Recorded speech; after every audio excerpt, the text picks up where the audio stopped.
ਸਾਹਿਬ ਜੀ।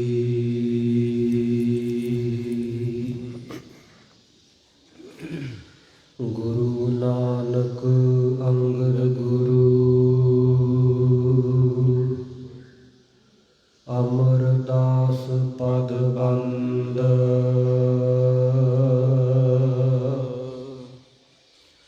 ਰਾਮਦਾਸ ਅਰਜਨ ਗੁਰੂ, ਬਰ ਸ਼੍ਰੀ ਹਰਿ ਗੋਬਿੰਦ। ਹਰਿ ਰਾਇ ਹਰਿ ਕ੍ਰਿਸ਼ਨ ਗੁਰ, ਤੇਗ ਬਹਾਦਰ ਚੰਦ।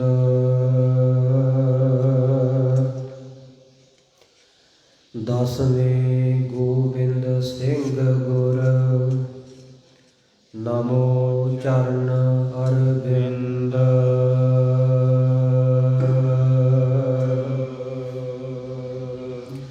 ਏਕੰਕਾਰਾ ਸਤਿਗੁਰੂ, ਤਿਹ ਪ੍ਰਸਾਦ ਸਚ ਹੋਏ। ਵਾਹਿਗੁਰੂ ਜੀ ਕੀ ਫਤਿਹ। ਬਿਘਨ ਵਿਨਾਸਨ ਸੋਏ। ਕਹਾਂ ਬੁੱਧ ਪ੍ਰਭ ਤੁਛ ਹਮਾਰੀ, ਵਰਨ ਸਕਹਿ ਮਹਿਮਾ ਜੋ ਤੁਹਾਰੀ। ਹਮ ਨਾ ਸਕਤ ਕਰ ਸਿਫਤ ਤੁਮਾਰੀ, ਆਪ ਲੇਹੋ ਤੁਮ ਕਥਾ ਸੁਧਾਰੀ। ਸੋ ਕਹੋ ਟਲ ਗੁਰ ਸੇਵੀਐ, ਅਹਨਿਸ ਸਹਿਜ ਸੁਭਾਏ। ਦਰਸ਼ਨ ਪਰਸੈ ਗੁਰੂ ਕੈ, ਜਨਮ ਮਰਨ ਦੁਖ ਜਾਏ। ਸ੍ਰੀ ਵਾਹਿਗੁਰੂ ਸਾਹਿਬ ਜੀ। 18ਵੀਂ ਆਗਿਆ ਕਾ ਸੰਜੋਗ, ਵਧੈ ਕਾਇਆ ਘਟੈ ਰੋਗ। ਆਗਿਆ ਕਾ ਸੰਜੋਗ, ਵਧੈ ਕਾਇਆ ਘਟੈ ਰੋਗ। ਵਾਹਿਗੁਰੂ ਜੀ ਕਾ ਖਾਲਸਾ, ਵਾਹਿਗੁਰੂ ਜੀ ਕੀ ਫਤਿਹ। ਜੁਗੋ ਜੁਗ ਅਟਲ ਗੁਰਤਾ ਗੱਦੀ ਤੇ ਸ਼ੁਭਾਇਮਾਨ, ਦਸਾਂ ਪਾਤਸ਼ਾਹੀਆਂ ਦੀ ਆਤਮਿਕ ਜੋਤ। ਧੰਨ ਧੰਨ ਸਾਹਿਬ ਸ੍ਰੀ ਗੁਰੂ ਗ੍ਰੰਥ ਸਾਹਿਬ ਸਤਿਗੁਰੂ ਸੱਚੇ ਪਾਤਸ਼ਾਹ ਜੀ ਦੀ ਪਾਵਨ ਪਵਿੱਤਰ ਹਜ਼ੂਰੀ ਅੰਦਰ ਬੜੇ ਹੀ ਪਿਆਰ, ਅਦਬ, ਸਤਿਕਾਰ, ਸ਼ਰਧਾ ਭਾਵਨਾ ਦੇ ਸਹਿਤ ਗੁਰਦੁਆਰਾ ਸ਼ਹੀਦਾਂ ਤੱਲਣ ਸਾਹਿਬ ਜਲੰਧਰ ਵਿਖੇ ਸੰਧਿਆ ਦੇ ਦੀਵਾਨ ਦੀ ਹਾਜ਼ਰੀ ਭਰ ਰਹੇ ਗੁਰੂ ਪਿਆਰੀ ਸਾਧ ਸੰਗਤ ਜੀਓ। ਸਤਿਗੁਰੂ ਜੀ ਨੇ ਮਿਹਰ ਕੀਤੀ ਹੈ, ਸੰਧਿਆ ਦੇ ਸਮੇਂ ਦਾ ਸੋਹਣਾ ਸੁੰਦਰ ਦੀਵਾਨ ਸਜਿਆ, ਜਿਸ ਦੌਰਾਨ ਆਪ ਜੀ ਨੇ ਭਲੋ ਭਲੋ ਰੇ ਕੀਰਤਨੀਆਂ ਗੁਰੂ ਕੇ ਕੀਰਤਨੀਆਂ ਸਿੰਘਾਂ ਦੇ ਪਾਸੋਂ ਗੁਰੂ ਕੀ ਬਾਣੀ ਦਾ ਜਸ ਸਰਵਣ ਕੀਤਾ ਹੈ। ਉਪਰੰਤ ਗੁਰੂ ਕੇ ਸਤਿਕਾਰਯੋਗ ਗ੍ਰੰਥੀ ਸਿੰਘ ਸਾਹਿਬ ਜੀ ਦੇ ਪਾਸੋਂ ਆਪਾਂ ਸਭਨਾਂ ਨੇ ਰਲ ਮਿਲ ਕਰਕੇ ਰਹਿਰਾਸ ਸਾਹਿਬ ਜੀ ਦੇ ਪਾਠ ਸਰਵਣ ਕੀਤੇ ਹਨ। ਹੁਣ ਵੇਲਾ ਹੋਇਆ ਜੋ ਲੜੀਵਾਰ ਗੁਰ ਇਤਿਹਾਸ ਦੀ ਕਥਾ ਸ਼੍ਰੀ ਗੁਰਪ੍ਰਤਾਪ ਸੂਰਜ ਗ੍ਰੰਥ ਕ੍ਰਿਤ ਚੂੜਾਮਣੀ ਕਵੀ ਭਾਈ ਸਾਹਿਬ ਭਾਈ ਸੰਤੋਖ ਸਿੰਘ ਜੀ, ਜੋ ਲਗਾਤਾਰ ਆਪਾਂ ਲੜੀਵਾਰ ਕਥਾ ਨੂੰ ਵਿਚਾਰਦੇ ਆ ਰਹੇ ਹਾਂ।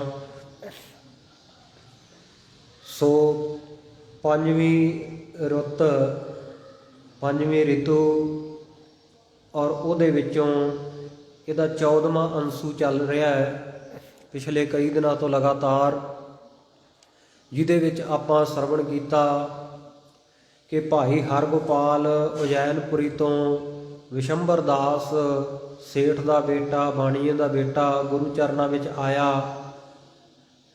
ਪਰ ਇਹਦੇ ਮਨ ਦੇ ਵਿੱਚ ਸ਼ਰਧਾ ਨਾ ਬੱਝੀ। 1 ਮਹੀਨਾ ਰਹਿਣ ਉਪਰੰਤ ਗੁਰੂ ਦੀ ਬਾਹਰਲੀ ਕਿਰਿਆ ਵੇਖ ਕੇ ਇਹਦੇ ਮਨ ਦੇ ਵਿੱਚ ਕੁਝ ਸ਼ੰਕੇ ਉਪਜੇ। ਧੰਨ ਗੁਰੂ ਗੋਬਿੰਦ ਸਿੰਘ ਸਾਹਿਬ ਮਹਾਰਾਜ ਜੀ ਨੇ ਜਿਸ ਦਿਨ ਇਸ ਨੂੰ ਖੁਸ਼ੀਆਂ ਬਖਸ਼ੀਆਂ, ਆਗਿਆ ਬਖਸ਼ੀ ਘਰ ਜਾਣ ਦੀ, ਸਤਿਗੁਰਾਂ ਨੇ ਪਵਿੱਤਰ ਕੜਾਹ ਪ੍ਰਸ਼ਾਦ ਦੀ ਦੇਗ ਬਖਸ਼ਿਸ਼ ਕੀਤੀ। 1 ਸਰਬਲੋਹ ਦਾ 4 ਤੋਲਿਆਂ ਦਾ ਕੜਾ ਬਖਸ਼ਿਸ਼ ਕੀਤਾ। ਔਰ ਇਸੇ ਪ੍ਰਕਾਰ 1 ਬਚਨ ਭਾਉ ਦਾ ਇਹਨੂੰ ਬਖਸ਼ਿਸ਼ ਕੀਤਾ ਕਿ ਤੇਰਾ ਗੁਰੂ ਘਰ ਦੇ ਨਾਲ ਭਾਉ ਪ੍ਰੇਮ ਭਾਵਨਾ ਬਣੀ ਰਹੇ। ਪਰ ਇਹਦੇ ਮਨ ਵਿੱਚ ਕਿਉਂਕਿ ਸ਼ਰਧਾ ਸੰਪੂਰਨ ਨਹੀਂ ਸੀ, ਸ਼ੰਕਾ ਸੀ। ਇਹ ਜਾਂਦਾ ਜਾਂਦਾ ਹੋਇਆ ਚਮਕੌਰ ਸਾਹਿਬ ਦੇ ਨੇੜੇ ਰੋਜੀ ਮਾਜਰੇ ਨਗਰ ਦੇ ਰਹਿਣ ਵਾਲੇ ਭਾਈ ਧਿਆਨ ਸਿੰਘ ਜੋ ਸ਼ਰਧਾਵਾਨ ਗੁਰਸਿੱਖ ਸੀ, ਉਹਨੂੰ ਇਹ ਗੁਰੂ ਕਾ ਬਚਨ 600 ਰੁਪਏ ਵਿੱਚ ਵੇਚ ਗਿਆ। ਕਿਉਂਕਿ ਇਹਨੇ ਭਾਈ ਧਿਆਨ ਸਿੰਘ ਕੋਲ ਜਿਸ ਵੇਲੇ ਕਿਹਾ ਕਿ 100 ਰੁਪਈਆ ਮੇਰੇ ਪਿਤਾ ਜੀ ਮੱਥਾ ਟੇਕ ਕੇ ਗੁਰੂ ਕੇ ਚਰਨਾਂ ਦੀ ਪਾਹੁਲ ਲੈ ਕੇ ਸਿੱਖ ਬਣੇ ਸਨ, ਤੇ 500 ਰੁਪਈਆ ਹੁਣ ਮੈਂ ਗੁਰੂ ਨੂੰ ਭੇਟਾ ਕਰ ਆਇਆ, ਸਾਡੇ ਤੋਂ ਗੁਰੂ ਨੇ 600 ਰੁਪਈਆ ਲੁੱਟ ਲਿਆ। ਤਾਂ ਇਹ ਭਾਵਨਾ ਵਾਲੇ ਗੁਰਸਿੱਖ ਧਿਆਨ ਸਿੰਘ ਨੇ ਵੇਖਿਆ ਕਿ ਇਹਨੂੰ ਵਸਤੂ ਮਹਿੰਗੀ ਮਿਲ ਗਈ ਹੈ, ਵਸਤੂ ਅਮੋਲਕ ਮਿਲ ਗਈ ਹੈ, ਪਰ ਇਹਦਾ ਕਦਰਦਾਨ ਨਹੀਂ। ਵਿਣ ਗਾਹਕ ਗੁਣ ਵੇਚੀਆ ਤਾਉ ਗੁਣ ਸਹਿਗੋ ਜਾਏ। ਇਹ ਗਾਹਕ ਨਹੀਂ ਹੈ, ਗੁਣ ਕਾ ਗਾਹਕ ਜੇ ਮਿਲੇ ਤਾਉ ਗੁਣ ਲਾਖ ਵਿਕਾਏ। ਗੁਣਾਂ ਦਾ ਕੋਈ ਗਾਹਕ ਹੋਵੇ, ਬਖਸ਼ਿਸ਼ ਦਾ ਕੋਈ ਅਧਿਕਾਰੀ ਹੋਵੇ, ਤੇ ਗੁਰਮੁਖ ਪਿਆਰਿਓ ਫਿਰ ਉਹ ਜਿਹੜਾ ਬਚਨ ਹੈ, ਉਹ ਗੁਣ ਹੈ, ਉਹ ਬਖਸ਼ਿਸ਼ ਹੈ, ਉੱਥੇ ਉਹ ਫਲੀਭੂਤ ਹੁੰਦੀ ਹੈ। ਨਹੀਂ ਤਾਂ ਅਣ ਅਧਿਕਾਰੀ ਜੇ ਕੋਈ ਇਹਨਾਂ ਵਸਤੂਆਂ ਨੂੰ ਪ੍ਰਾਪਤ ਕਰ ਵੀ ਲਵੇ ਤਾਂ ਉਹ ਲਾਹਾ ਪ੍ਰਾਪਤ ਨਹੀਂ ਕਰ ਸਕਦਾ। ਜਿਵੇਂ ਕਲਰ ਵਾਲੀ ਜ਼ਮੀਨ ਦੇ ਵਿੱਚ ਬੀਜ ਭਾਵੇਂ ਜਿੰਨਾ ਮਰਜ਼ੀ ਮਹਿੰਗਾ, ਜਿੰਨੀ ਵਧੀਆ ਮਰਜ਼ੀ ਕੁਆਲਿਟੀ ਦਾ ਪਾ ਦਿਓ, ਪਰ ਧਰਤੀ ਕਲਰੀ ਹੈ, ਉਪਜਾਊ ਨਹੀਂ ਹੈ, ਜ਼ਰਖੇਜ਼ ਨਹੀਂ ਹੈ, ਤਾਂ ਉਹ ਮਹਿੰਗਾ ਪਾਇਆ ਹੋਇਆ ਬੀਜ, ਉੱਤਮ ਬੀਜ ਵੀ ਉੱਥੇ ਪੁੰਗਰੇਗਾ ਨਹੀਂ, ਫਲ ਦਾ ਇੱਕ ਬੂਟਾ ਨਹੀਂ ਬਣੇਗਾ। ਇਸੇ ਤਰ੍ਹਾਂ ਇਹ ਜਦੋਂ ਗੁਰੂ ਕਾ ਬਚਨ 600 ਰੁਪਏ ਵਿੱਚ ਵੇਚ ਗਿਆ, ਅੱਗੇ ਦਿੱਲੀ ਜਾ ਕੇ ਇਹਨੇ ਉਹਦੇ ਕੁਝ ਰਤਨ ਹੀਰੇ ਪੰਨੇ ਖਰੀਦੇ, ਪਾਲੀਪੁਰ ਨਗਰ ਵਿੱਚ ਜਾ ਕੇ ਵੇਚ ਦਿੱਤੇ, 3000 ਰੁਪਈਆ ਨਫਾ ਕਮਾਇਆ। ਘਰ ਜਾ ਕੇ ਆਪਣੇ ਪਿਤਾ ਨੂੰ ਦੱਸਿਆ ਕਿ ਮੈਨੂੰ ਗੁਰੂ ਉੱਤੇ ਕੋਈ ਸ਼ਰਧਾ ਨਹੀਂ ਆਈ, ਮੈਂ ਇੱਦਾਂ ਬਚਨ ਵੇਚ ਆਇਆ, ਪਰ ਇੱਕ ਲਾਹੇ ਦਾ ਕੰਮ ਵੀ ਕਰਕੇ ਆਇਆ ਕਿ ਮੈਂ ਉਹ 600 ਰੁਪਈਆ ਸਿੱਖ ਤੋਂ ਲੈ ਲਿਆ, ਧਿਆਨ ਸਿੰਘ ਤੋਂ, ਤੇ ਉਹਦਾ ਰਸਤੇ ਵਿੱਚ ਆਉਂਦੇ ਆਉਂਦੇ ਨੇ ਵਣਜ ਕੀਤਾ, ਤੇ ਉਸ ਵਪਾਰ ਦੇ ਵਿੱਚੋਂ ਮੈਨੂੰ ਲਾਭ ਇਹ ਹੋਇਆ ਕਿ 3000 ਰੁਪਈਆ 600 ਰੁਪਈਏ ਦਾ ਬਣਾ ਕੇ ਲੈ ਆਇਆ। ਜਿਸ ਵੇਲੇ ਇਹ ਵਾਰਤਾ ਆਪਣੇ ਪਿਤਾ ਨੂੰ ਦੱਸੀ, ਪਿਤਾ ਵਿਸ਼ੰਬਰ ਦਾਸ ਸ਼ਰਧਾਵਾਨ ਗੁਰਸਿੱਖ ਸੀ, ਉਹਨੇ ਮੱਥੇ ਤੇ ਹੱਥ ਮਾਰਿਆ। ਓਹੋ ਕੈਸੀ ਕਿਸਮਤ ਹੈ, ਮੈਂ ਭਾਵਨਾ ਵਾਲਾ ਗੁਰੂ ਕਾ ਸਿੱਖ, ਤੇ ਇਹਨੂੰ ਭਾਵਨਾ ਇਹਦੀ ਬਣਾਉਣ ਵਾਸਤੇ, ਪ੍ਰਪੱਕ ਕਰਨ ਵਾਸਤੇ ਗੁਰੂ ਚਰਨਾਂ ਵਿੱਚ ਭੇਜਿਆ, ਪਰ ਇਹ ਕੈਸਾ ਨਲਾਇਕ ਨਿਕਲਿਆ, ਗੁਰੂ ਕਾ ਬਚਨ, ਗੁਰੂ ਕੀ ਬਖਸ਼ਿਸ਼ ਵੇਚ ਆਇਆ। ਮਨ ਵਿੱਚ ਇਹ ਗੱਲ ਪੱਕੀ ਹੋ ਗਈ ਕਿ ਹੁਣ ਜ਼ਰੂਰ ਕੋਈ ਅਣਹੋਣੀ ਵਰਤੇਗੀ। ਪਰ ਇਹ ਪੁੱਤਰ ਨੂੰ ਸਮਝਾਉਣ ਦੇ ਬਾਵਜੂਦ ਪੁੱਤਰ ਟਸ ਤੋਂ ਮਸ ਨਾ ਹੋਇਆ, ਸਗੋਂ ਕਹਿਣ ਲੱਗਾ, ਬਾਪੂ ਤੈਨੂੰ ਕੀ ਪਤਾ, ਤੂੰ ਐਵੇਂ ਗੁਰੂ ਤੇ ਸ਼ਰਧਾ ਦੀਆਂ ਗੱਲਾਂ ਕਰਦਾ, ਭੁੱਲੀਆਂ ਗੱਲਾਂ ਕਰਦਾ, ਵੇਖ ਮੇਰਾ ਵਪਾਰ ਕਿੰਨਾ ਵਧੀਆ ਚੱਲ ਪਿਆ। ਉਹਨੇ ਇਹ 3000 ਰੁਪਈਆ ਫੇਰ ਲਾਇਆ, 10000 ਰੁਪਈਆ ਇਹਨੇ ਕਮਾ ਲਿਆ। ਪਰ ਵਾਹਿਗੁਰੂ ਪਰਮੇਸ਼ਰ ਦੀ ਕੁਦਰਤ ਐਸੀ ਵਰਤੀ, ਜਿਹੜਾ ਇਹ ਪਾਪ ਕਰਮ ਕਰਕੇ ਆਇਆ ਸੀ ਉਹ ਫਲੀਭੂਤ ਹੋਣਾ ਸ਼ੁਰੂ ਹੋ ਗਿਆ। ਦਿਨੋਂ ਦਿਨ ਘਾਟਾ ਪੈਂਦਾ ਜਾਂਦਾ, ਘਾਟਾ ਪੈਂਦਾ ਜਾਂਦਾ, ਬਿਲਕੁਲ ਗਰੀਬ ਹੋ ਗਏ, ਕੰਗਾਲ ਹੋ ਗਏ, ਰੰਕ ਬਣ ਗਏ, ਕੰਗਲੇ ਹੋ ਗਏ। ਤੇ ਸਾਧ ਸੰਗਤ ਜੀ ਫਿਰ ਗੁਰੂ ਚੇਤੇ ਆਇਆ, ਫਿਰ ਆਪਣੇ ਪਿਤਾ ਨੂੰ ਆਖੇ, ਬਾਪੂ ਮੈਨੂੰ ਲੈ ਚੱਲ ਆਨੰਦਪੁਰ ਸਾਹਿਬ ਵਾਲੇ ਗੁਰੂ ਜੀ ਦੇ ਚਰਨਾਂ ਵਿੱਚ। ਇਹ ਸਮੇਤ ਪਰਿਵਾਰ ਫਿਰ ਆਪਣੇ ਪੁੱਤਰ ਨੂੰ ਨਾਲ ਲੈ ਕੇ ਵਾਪਸ ਸਤਿਗੁਰੂ ਸਾਹਿਬ ਜੀ ਦੇ ਦਰਸ਼ਨ ਦੀਦਾਰੇ ਕਰਨ ਹਿਤ ਕਲਗੀਧਰ ਜੀ ਦੇ ਚਰਨਾਂ ਵਿੱਚ ਸ੍ਰੀ ਅਨੰਦਪੁਰ ਸਾਹਿਬ ਵਿਖੇ ਪੁੱਜਾ। ਆ ਕੇ ਆਪਣੀ ਭੁੱਲ ਦੀ ਖਿਮਾ ਬਖਸ਼ਾਈ ਤੇ ਮੁੜ ਤੋਂ ਗੁਰੂ ਕਾ ਭਾਵਨਾ ਵਾਲਾ ਬਚਨ ਇਹ ਪ੍ਰਾਪਤ ਕੀਤਾ ਭਾਈ ਵਿਸ਼ੰਬਰ ਦਾਸ ਨੇ। ਉਪਰੰਤ ਸਤਿਗੁਰੂ ਜੀ ਤੋਂ ਕੁਝ ਮਰਿਆਦਾਵਾਂ ਪੁੱਛੀਆਂ। ਜੇ ਮੁਸ਼ਕਲ ਬਣ ਆਵੇ, ਜੇ ਕੋਈ ਔਖਾ ਸਮਾਂ ਆ ਜਾਏ ਤੇ ਮਹਾਰਾਜ ਵਿਸ਼ੇਸ਼ ਕਾਰਜ ਵਾਸਤੇ ਅਰਦਾਸ ਕਰਨੀ ਹੋਵੇ, ਕਿਵੇਂ ਕਰੀਏ? ਤਾਂ ਸਾਹਿਬ ਜੀ ਨੇ ਪਹਿਲਾਂ ਤੇ ਕੜਾਹ ਪ੍ਰਸ਼ਾਦ ਦੀ ਦੇਗ ਮਰਿਆਦਾ ਦੇ ਨਾਲ ਬਣਾਉਣ ਦੀ ਸਾਰੀ ਵਿਧੀ ਦੱਸੀ। ਉਸ ਤੋਂ ਉਪਰੰਤ ਕਿਵੇਂ ਗੁਰੂ ਕੇ ਸਿੱਖਾਂ ਨੂੰ, ਜੀਵਨ ਵਾਲਿਆਂ ਨੂੰ ਬੁਲਾਉਣਾ, ਸਾਫ ਸੁਥਰੇ ਨਿਤਨੇਮੀ ਰਹਿਤ ਵਿੱਚ ਪ੍ਰਪੱਕ ਹੋਣ, ਉਹਨਾਂ ਤੋਂ ਅਰਦਾਸ ਕਰਾਈ ਜਾਵੇ। ਇਹ ਸਭ ਕੁਝ ਜਦੋਂ ਦੱਸ ਦਿੱਤਾ ਤਾਂ ਭਾਈ ਵਿਸ਼ੰਬਰ ਦਾਸ ਕਹਿਣ ਲੱਗਾ, ਮਹਾਰਾਜ ਮੇਰਾ ਘਰ ਇੱਥੋਂ ਹਜ਼ਾਰਾਂ ਮੀਲ ਦੂਰ ਹੈ ਤੇ ਆਪ ਜੀ ਕਿਰਪਾ ਕਰੋ, ਜੇਕਰ ਮੈਨੂੰ ਸਾਰੀਆਂ ਅਰਦਾਸਾਂ, ਸਾਰੀ ਮਰਿਆਦਾ ਅੱਜ ਹੀ ਦੱਸ ਦਿਓ ਤੇ ਆਪ ਜੀ ਦੀ ਬੜੀ ਕਿਰਪਾ ਹੋਏਗੀ। ਸਤਿਗੁਰੂ ਜੀ ਪ੍ਰਸੰਨਤਾ ਦੇ ਘਰ ਦੇ ਵਿੱਚ ਆ ਕੇ ਭਾਈ ਵਿਸ਼ੰਬਰ ਦਾਸ ਨੂੰ ਇੱਕ ਇੱਕ ਕਰਕੇ ਅਰਦਾਸਾਂ ਦੱਸਦੇ ਗਏ ਤੇ ਇਸ ਪ੍ਰਕਾਰ 101 ਅਰਦਾਸਾਂ ਜੋ ਗੁਰਸਿੱਖ ਦੇ ਜੀਵਨ ਦੇ ਵਿੱਚ ਵਿਸ਼ੇਸ਼ ਕਰਕੇ ਹੋਣੀਆਂ ਚਾਹੀਦੀਆਂ, ਗਿਣਤੀ ਦੇ ਤਹਿਤ ਸਤਿਗੁਰੂ ਜੀ ਨੇ ਮਰਿਆਦਾ ਦੇ ਮੁਤਾਬਕ ਸਾਰੀਆਂ ਦੱਸੀਆਂ।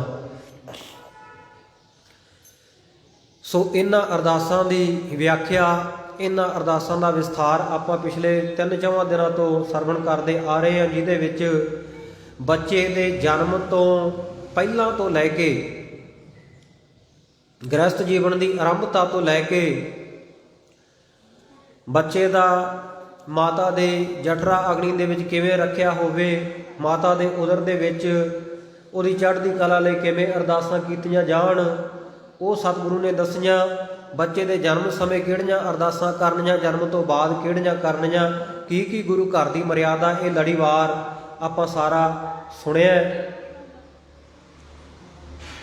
ਸੋ ਹੁਣ ਤੱਕ ਆਪਾਂ ਸਤਿਗੁਰੂ ਸੱਚੇ ਪਾਤਸ਼ਾਹ ਜੀ ਦੇ ਚਰਨਾਂ ਦੇ ਵਿੱਚ 17 ਅਰਦਾਸਾਂ ਦੀ ਵਿਆਖਿਆ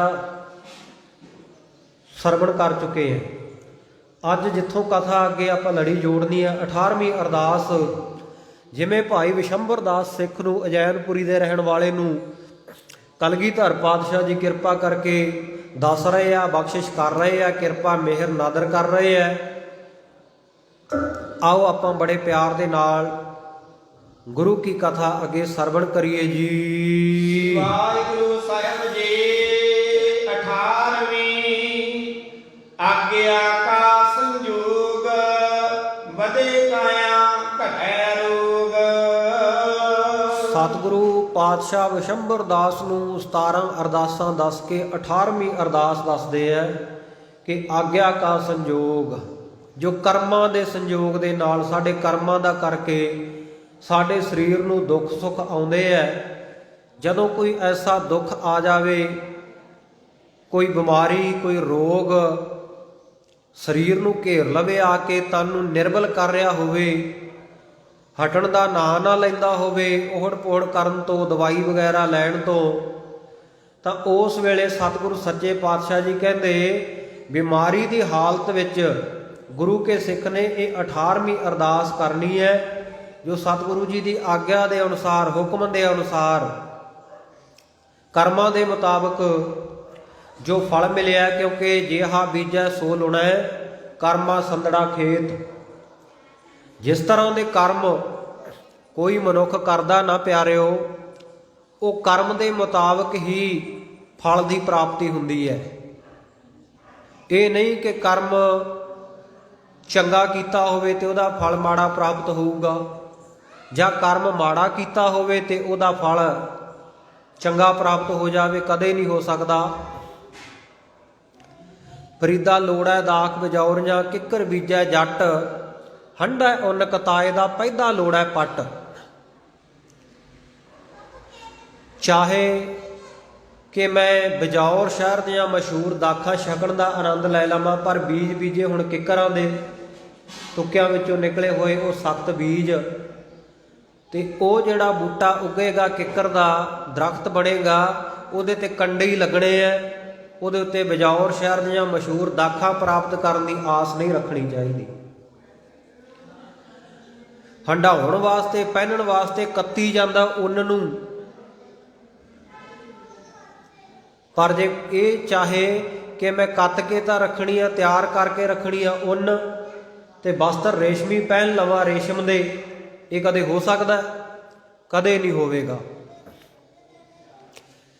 ਸੋ ਕਰਮਾਂ ਦੇ ਮੁਤਾਬਕ ਜਿਸ ਤਰ੍ਹਾਂ ਦਾ ਕਰਮ ਕੀਤਾ ਹੈ, ਕਈ ਵਾਰ ਆਪਾਂ ਦੋਸ਼ ਦੇਣ ਲੱਗ ਜਾਂਦੇ ਹਾਂ ਦੂਜਿਆਂ ਨੂੰ ਵੀ, ਸ਼ਾਇਦ ਇਹਦਾ ਕਰਕੇ ਮੈਨੂੰ, ਜਾਂ ਕਦੇ ਰੱਬ ਨੂੰ ਵੀ ਦੇਣ ਲੱਗ ਜਾਂਦੇ ਹਾਂ ਦੋਸ਼ ਬਹੁਤੇ ਤਾਂ ਆਪਾਂ, ਕਿ ਰੱਬ ਨੇ ਸਾਡਾ ਆਹ ਮਾੜਾ ਕਰਤਾ, ਸਾਡਾ ਆਹ ਬੁਰਾ ਹੋ ਗਿਆ, ਜਾਂ ਕਿਸੇ ਨੂੰ ਦੋਸ਼ ਦਿੰਦੇ ਆ ਫਲਾਣੇ ਨੇ ਸਾਡੇ ਤੇ ਕੁਝ ਕਰ ਕਰਵਾ ਦਿੱਤਾ। ਸਤਿਗੁਰ ਸੱਚੇ ਪਾਤਸ਼ਾਹ ਜੀ ਦਾ ਪਤਾ ਕੀ ਵਚਨ ਹੈ? ਸਤਿਗੁਰੂ ਕਹਿੰਦੇ, ਦੱਦਾ ਦੋਸ ਨਾ ਦੇਊ ਕਿਸੈ, ਦੋਸ ਕਰਮਾਂ ਆਪਣਿਆਂ, ਜੋ ਮੈਂ ਕੀਆ ਸੋ ਮੈਂ ਪਾਇਆ, ਦੋਸ ਨਾ ਦੀਜੈ ਆਵਰ ਜਨਾ। ਜਿਸ ਤਰ੍ਹਾਂ ਦਾ ਮੈਂ ਕਰਮ ਕੀਤਾ ਹੈ, ਮੇਰੇ ਸੰਚਿਤ ਕਰਮ ਸਨ, ਉਹਨਾਂ ਦੇ ਮੁਤਾਬਕ ਮੈਨੂੰ ਫਲ ਦੀ ਪ੍ਰਾਪਤੀ ਹੋ ਰਹੀ ਹੈ। ਕਿਸੇ ਹੋਰ ਨੂੰ ਦੋਸ਼ ਦੇਣਾ ਯੋਗ ਨਹੀਂ, ਠੀਕ ਨਹੀਂ ਹੈ ਕਿਸੇ ਨੂੰ ਹੋਰ ਦੋਸ਼ ਦਈਏ ਆਪਣੇ ਕਰਮਾਂ ਦਾ। ਜੋ ਮਿਲਦਾ ਸਾਨੂੰ ਚੰਗਾ ਜਾਂ ਮਾੜਾ, ਉਹ ਸਾਡੇ ਆਪਣੇ ਕਰਮਾਂ ਦਾ ਫਲ ਹੈ। ਕਿਉਂਕਿ ਕਰਮ ਭੋਗੇ ਤੋਂ ਬਿਨਾਂ ਕਦੇ ਖਤਮ ਨਹੀਂ ਹੁੰਦਾ।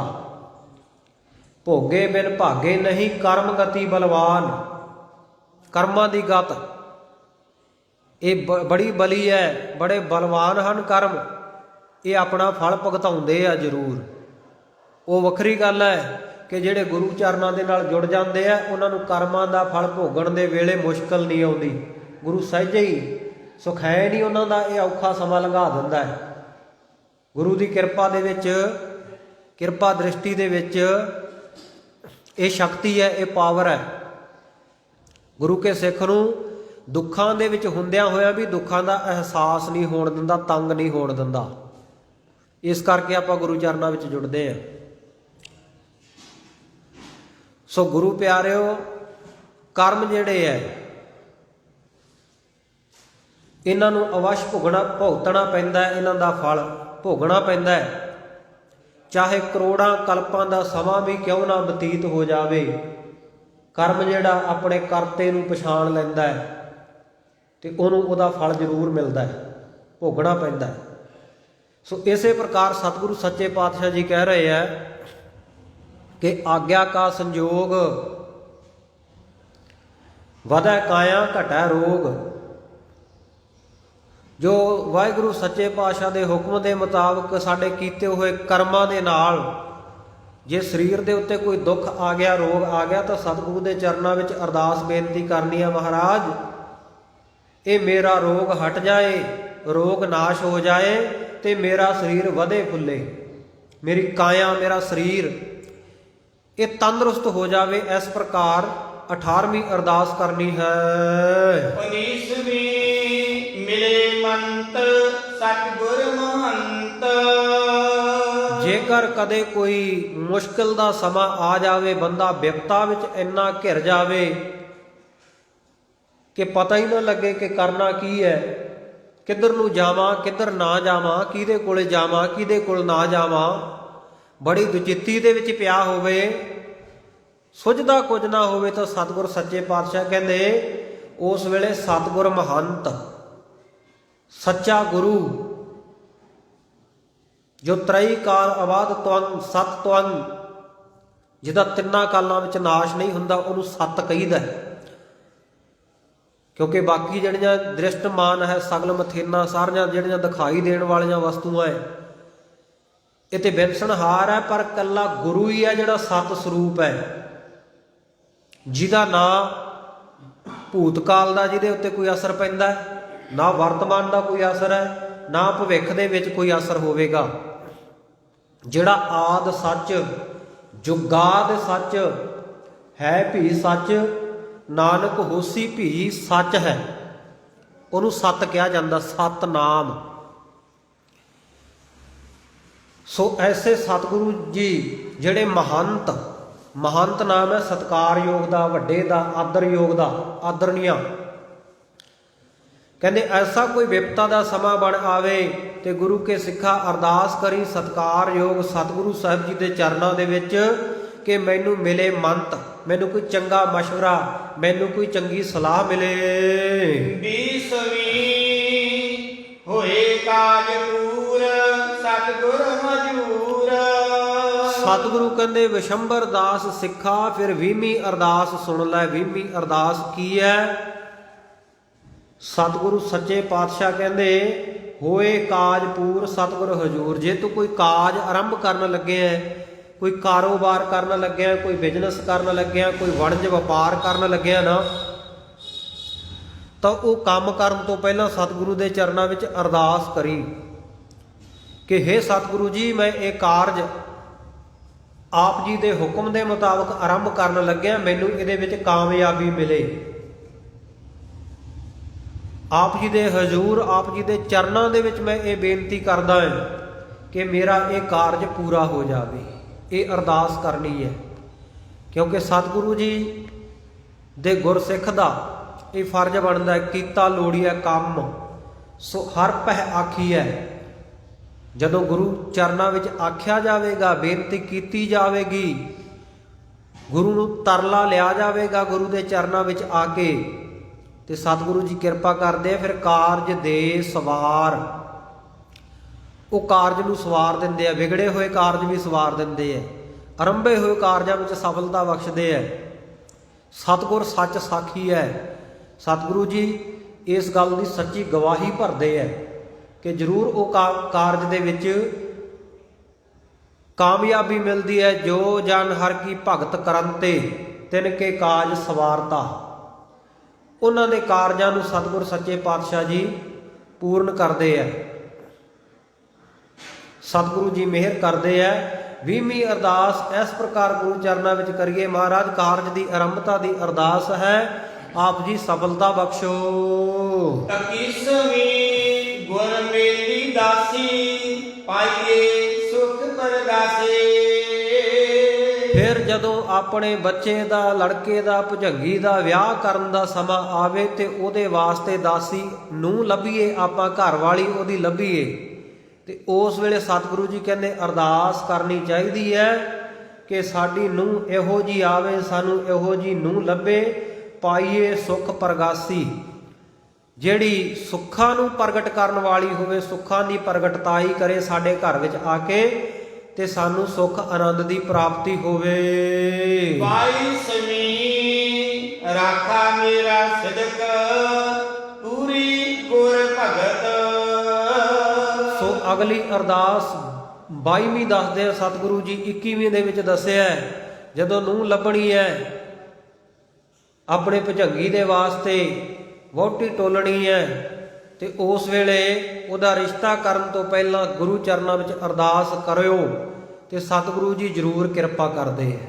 ਸਤਿਗੁਰੂ ਦੇ ਚਰਨਾਂ ਵਿੱਚ ਅਰਦਾਸ ਕਰਕੇ ਜੇ ਇੱਦਾਂ ਲੜਕੇ ਲੜਕੀ ਦਾ ਵਿਆਹ ਕਾਰਜ ਇਹ ਕੀਤਾ ਜਾਏਗਾ, ਉਹਦੇ ਵਾਸਤੇ ਜਿਹੜਾ ਉਹਦਾ ਜੀਵਨ ਸਾਥੀ ਲੱਭਿਆ ਜਾਵੇਗਾ, ਤੇ ਗੁਰੂ ਪਿਆਰਿਓ ਗੁਰਮਤਿ ਦੇ ਮੁਤਾਬਕ ਸਾਰੀਆਂ ਗੱਲਾਂ ਵੇਖ ਕੇ, ਕਿਉਂਕਿ ਧਰਮ ਗ੍ਰੰਥਾਂ ਦਾ ਐਸਾ ਵੀ ਵਚਨ ਹੈ ਕਿ 6 ਲੱਛਣ ਮਿਲਣੇ ਚਾਹੀਦੇ ਆ ਆਪਸ ਦੇ ਵਿੱਚ। ਬੱਚੇ ਬੱਚੀ ਦਾ ਜਦੋਂ ਰਿਸ਼ਤਾ ਕਰਨਾ ਨਾ, ਉਦੋਂ ਇਹ ਗੱਲ ਦਾ ਧਿਆਨ ਰੱਖਣਾ ਚਾਹੀਦਾ ਹੈ। ਵਿਦਵਾਨ ਮਹਾਂਪੁਰਖਾਂ ਦਾ ਕਥਨ ਹੈ, ਆਸਾ ਇਸ਼ਟ ਉਪਾਸ਼ਨਾ ਖਾਨ ਪਾਨ ਪਹਿਰਾਨ ਤੁਲਸੀ ਜਾ ਕੇ ਖਟ ਮਿਲੈ ਤਾਹੇ ਮਿਲਿਓ ਜਾਨ। ਜਦੋਂ ਇਹ 6 ਲੱਛਣ ਆਪਸ ਵਿੱਚ ਦੋਵੇਂ ਪਰਿਵਾਰਾਂ ਦੇ, ਦੋਵੇਂ ਬੱਚੀ ਬੱਚੇ ਦੇ ਮਿਲਦੇ ਹੋਣ, ਤੇ ਤਾਂ ਸੰਪੂਰਨ ਮੇਲ ਹੁੰਦਾ ਹੈ। ਨਹੀਂ ਤਾਂ ਇੱਕ ਪੰਜਾਬੀ ਦੀ ਕਹਾਵਤ ਹੈ ਕਿ ਜੋੜੀਆਂ ਜੱਗ ਥੋੜੀਆਂ ਤੇ ਨਾਰੜ ਬਥੇਰੇ। ਨਹੀਂ ਤਾਂ ਫਿਰ ਉਹ ਨਾਰੜਾ ਹੀ ਹੁੰਦਾ ਹੈ, ਜ਼ਬਰਦਸਤੀ ਬੰਨਿਆ ਹੀ ਹੁੰਦਾ ਹੈ। ਜਿੱਦਾਂ ਪਸ਼ੂ ਨੂੰ ਨਹੀਂ ਕਿੱਲੇ ਨਾਲ ਬੰਨ੍ਹ ਦੇਈਦਾ, ਨਰੜ ਦੇਈਦਾ ਵੀ ਹੁਣ ਖੁੱਲ੍ਹ ਨਾ ਜਾਵੇ ਆਪਣੇ ਆਪ, ਤੇ ਇਸੇ ਤਰ੍ਹਾਂ ਫਿਰ ਉਹ ਹਾਲਤ ਹੋ ਜਾਂਦੀ ਹੈ ਜੇ ਗੁਰੂ ਚਰਨਾਂ ਦਾ ਓਟ ਆਸਰਾ ਨਾ ਲਿਆ ਹੋਵੇ, ਗੁਰਮਤਿ ਦੀ ਰੌਸ਼ਨੀ ਦੇ ਵਿੱਚ ਕਾਰਜ ਨਾ ਕੀਤਾ ਜਾਵੇ। ਉਸ ਤੋਂ ਉਪਰੰਤ ਸਤਿਗੁਰੂ ਜੀ ਕਹਿੰਦੇ 22ਵੀਂ ਅਰਦਾਸ ਕਰਨੀ ਆ, ਰਾਖਾ ਮੇਰਾ ਸਿਦਕ ਪੂਰੀ ਗੁਰ ਭਗਤ। ਜੇ ਕਦੇ ਸਿਦਕ ਡੋਲਦਾ ਦਿਖੇ, ਮਨ ਡਾਵਾਂ ਡੋਲ ਹੋਵੇ, ਤੇ ਉਸ ਵੇਲੇ ਗੁਰੂ ਚਰਨਾਂ ਦੇ ਵਿੱਚ ਗੁਰੂ ਕਾ ਸਿੱਖ ਅਰਦਾਸ ਕਰੇ, ਮਹਾਰਾਜ ਮੇਰਾ ਮਨ ਡੋਲ ਰਿਹਾ, ਕਾਹੇ ਮਨ ਤੂੰ ਡੋਲਦਾ, ਹਰ ਮਨਸਾ ਪੂਰਨ ਹਾਰ। ਜੇ ਮਨ ਡੋਲਦਾ ਦੇਖੇ ਨਾ ਕਦੇ, ਕੋਈ ਵਿਪਤਾ ਦਾ ਸਮਾਂ ਆ ਜਾਵੇ ਤੇ ਲੱਗੇ ਵੀ ਹਾਏ ਹੁਣ ਕੀ ਬਣੂਗਾ, ਤਾਂ ਉਸ ਵੇਲੇ ਕਿਤੇ ਭੱਜਣ ਦੀ ਲੋੜ ਨਹੀਂ। ਜਾ ਕੋ ਮੁਸ਼ਕਲ ਅਤ ਬਣੈ ਢੋਈ ਕੋਏ ਨਾ ਦੇ, ਲਾਗੂ ਹੋਏ ਦੁਸ਼ਮਣਾ ਸਾਕ ਪੇ ਭੱਜ ਖਲੇ, ਸਭੋ ਭਜੈ ਆਸਰਾ ਚੁੱਕੈ ਸਭ ਅਸਰਾਓ, ਚਿਤ ਆਵੈ ਉਸ ਪਾਰ ਬ੍ਰਹਮ ਲੱਗੈ ਨਾ ਤੱਤੀ ਵਾਓ। ਫਿਰ ਤੱਤੀ ਵਾਹ ਵੀ, ਤਾਤੀ ਵਾਓ ਨਾ ਲੱਗਈ, ਪਾਰ ਬ੍ਰਹਮ ਸਰਨਾਈ, ਚੌਗਿਰਦ ਹਮਾਰਾ ਰਾਮਕਾਰ, ਦੁੱਖ ਲੱਗੈ ਨਾ ਭਾਈ। ਫਿਰ ਗੁਰੂ ਚਰਨਾਂ ਵਿੱਚ ਗੁਰੂ ਕੇ ਸਿੱਖਾ ਅਰਦਾਸ ਕਰ। ਇਤਿਹਾਸ ਦੇ ਵਿੱਚ ਬੇਅੰਤ ਸਾਖੀ ਪ੍ਰਮਾਣ ਇਸ ਤਰ੍ਹਾਂ ਦੇ ਮਿਲ ਜਾਣਗੇ। ਜਦੋਂ ਗੁਰੂ ਕੇ ਸਿੱਖਾਂ ਨੇ ਆਪਣੇ ਢਹਿੰਦੇ ਹੋਏ ਮਨਾਂ ਨੂੰ ਢਾਰਸ ਦਿੱਤਾ, ਘਬਰਾਏ ਹੋਏ ਮਨਾਂ ਨੂੰ ਗੁਰੂ ਚਰਨਾਂ ਦਾ ਓਟ ਆਸਰਾ ਲੈ ਕੇ ਟਿਕਾਇਆ। ਚਿੱਤ ਚਰਨ ਕਮਲ ਕਾ ਆਸਰਾ, ਚਿੱਤ ਚਰਨ ਕਮਲ ਸੰਗ ਜੋੜੀਐ, ਮਨ ਲੋਚੈ ਬੁਰਿਆਈਆਂ ਗੁਰ ਸ਼ਬਦੀ ਏ ਮਨ ਹੋੜੀਐ, ਬਾਹੇ ਜਿਨ੍ਹਾਂ ਦੀ ਪਕੜੀ ਐ ਸਿਰ ਦੀਜੈ ਬਾਹੇ ਨਾ ਛੋੜੀਐ, ਗੁਰੂ ਤੇਗ ਬਹਾਦਰ ਬੋਲਿਆ ਧਰ ਪਈਏ ਧਰਮ ਨਾ ਛੋੜੀਐ। ਗੁਰੂ ਚਰਨਾਂ ਦੇ ਵਿੱਚ ਆ ਕੇ ਫਿਰ ਅਰਦਾਸ ਬੇਨਤੀ ਕਰਦੇ, ਮਹਾਰਾਜ ਵਿਪਤਾ ਦਾ ਸਮਾਂ ਆ ਗਿਆ, ਮਨ ਬੜਾ ਡੋਲ ਰਿਹਾ, ਹੁਣ ਕੀ ਬਣੇਗਾ। ਜਿਵੇਂ ਗਜ਼ਨੀ ਦੇ ਵਿੱਚ ਗੁਰੂ ਕਾ ਸਿੱਖ ਭਾਈ ਤਲੋਕਾ, ਇੱਧਰ ਗੁਰੂ ਅਰਜਨ ਦੇਵ ਮਹਾਰਾਜ ਸੱਚੇ ਪਾਤਸ਼ਾਹ ਸ਼੍ਰੀ ਅੰਮ੍ਰਿਤਸਰ ਸਾਹਿਬ ਦੀ ਧਰਤੀ ਦੇ ਉੱਤੇ, ਤੇ ਉਹ ਗੁਰੂ ਕੇ ਸਿੱਖ ਦੇ ਡੋਲਦੇ ਹੋਏ ਮਨ ਨੂੰ ਕਿਵੇਂ ਧਾਰਸ ਦਿੱਤੀ, ਕਿਵੇਂ ਧੀਰਜ ਬਣਾਇਆ ਤੇ ਕਿਵੇਂ ਉਹਦੀ ਇੱਜ਼ਤ ਆਬਰੂ ਪੱਤ ਰੱਖੀ। ਸਤਿਗੁਰ ਸੱਚੇ ਪਾਤਸ਼ਾਹ ਦਾ ਇਹ ਬੜਾ ਭਾਵਨਾ ਵਾਲਾ ਗੁਰਸਿੱਖ ਸੀ ਭਾਈ ਤਲੋਕਾ, ਤੇ ਗਜ਼ਨੀ ਦੇ ਹਾਕਮ ਦੇ ਪਾਸ ਇਹ ਨੌਕਰੀ ਕਰਦਾ ਸੀ, ਉਹਦੇ ਦਰਬਾਰ ਦੇ ਵਿੱਚ ਅਹਿਲਕਾਰ ਸੀ, ਸਿਪਾਹੀ ਸੀ।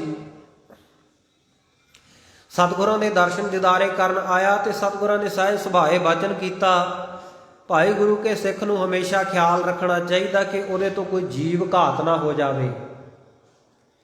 ਜਿਹੜਾ ਕੋਈ ਸ਼ਸਤਰ ਧਾਰੀ ਹੈ ਉਹਨੂੰ ਤਾਂ ਵਿਸ਼ੇਸ਼ ਕਰਕੇ ਖਿਆਲ ਰੱਖਣਾ ਚਾਹੀਦਾ ਹੈ ਕਿ ਇਹ ਜਿਹੜਾ ਸ਼ਸਤਰ ਹੈ ਸਿਰਫ ਇਹ ਮਜ਼ਲੂਮ ਦੀ ਰੱਖਿਆ ਵਾਸਤੇ ਜਾਂ ਸੈਲਫ ਪ੍ਰੋਟੈਕਸ਼ਨ ਵਾਸਤੇ, ਸਵੈ ਰੱਖਿਆ ਵਾਸਤੇ ਪਹਿਨਣਾ ਚਾਹੀਏ। ਤੇ ਮਤਾ ਕਿਤੇ ਐਸਾ ਹੋ ਜਾਵੇ ਕਿ ਇਹ ਸ਼ਸਤਰ ਦੇ ਨਾਲ ਕਦੇ ਕੋਈ ਗਰੀਬ ਮਾਰ ਹੋ ਜਾਏ, ਕਦੇ ਕਿਸੇ ਮਜ਼ਲੂਮ ਦੇ ਉੱਤੇ ਸਾਡਾ ਸ਼ਸਤਰ ਚੱਲ ਜਾਏ, ਇਹਦੇ ਨਾਲ ਬੜਾ ਭਾਰੀ ਪਾਪ ਲੱਗਦਾ ਹੈ। ਸਤਿਗੁਰਾਂ ਦੇ ਦਰਬਾਰ ਦੇ ਵਿੱਚ, ਦੀਵਾਨ ਦੇ ਵਿੱਚ ਜਦੋਂ ਭਾਈ ਤਲੋਕੇ ਨੇ ਇਹ ਬਚਨ ਸੁਣਿਆ ਤਾਂ ਉਸ ਦਿਨ ਤੋਂ ਹੀ ਮਨ ਦੇ ਵਿੱਚ ਇਹ ਪ੍ਰਣ ਕਰ ਲਿਆ ਕਿ ਅੱਜ ਤੋਂ ਬਾਅਦ ਹਥਿਆਰ ਨਹੀਂ ਰੱਖਣਾ ਕੋਲ, ਸ਼ਸਤਰ ਨਹੀਂ ਰੱਖਣਾ। ਕਿਤੇ ਭੁੱਲ ਕੇ ਵੀ ਕਿਸੇ ਗਰੀਬ ਮਜ਼ਲੂਮ ਦੇ ਉੱਤੇ ਵਾਰ ਹੋ ਗਿਆ ਤਾਂ ਪਾਪਾਂ ਦਾ ਭਾਗੀ ਬਣ ਜਾਵਾਂਗਾ। ਪਰ ਫਿਰ ਦੂਸਰੇ ਪਲ ਖਿਆਲ ਆਇਆ ਕਿ ਮੈਂ ਨੌਕਰੀ ਐਸੀ ਜਗ੍ਹਾ ਕਰਦਾ ਜਿੱਥੇ ਸ਼ਸਤਰ ਪਹਿਨਣਾ ਜ਼ਰੂਰੀ ਹੈ, ਤਾਂ ਇਹਦਾ ਕੀ ਹੱਲ ਨਿਕਲੇ, ਕੀ ਸੋਲਿਊਸ਼ਨ ਹੈ। ਫਿਰ ਮਨ ਦੇ ਵਿੱਚ ਇੱਕ ਆਈਡੀਆ ਆਇਆ, ਇੱਕ ਵਿਚਾਰ ਆਇਆ, ਇੱਕ ਤਰਕੀਬ ਸੁੱਝੀ। ਇਹਨੇ ਕੀ ਕੀਤਾ,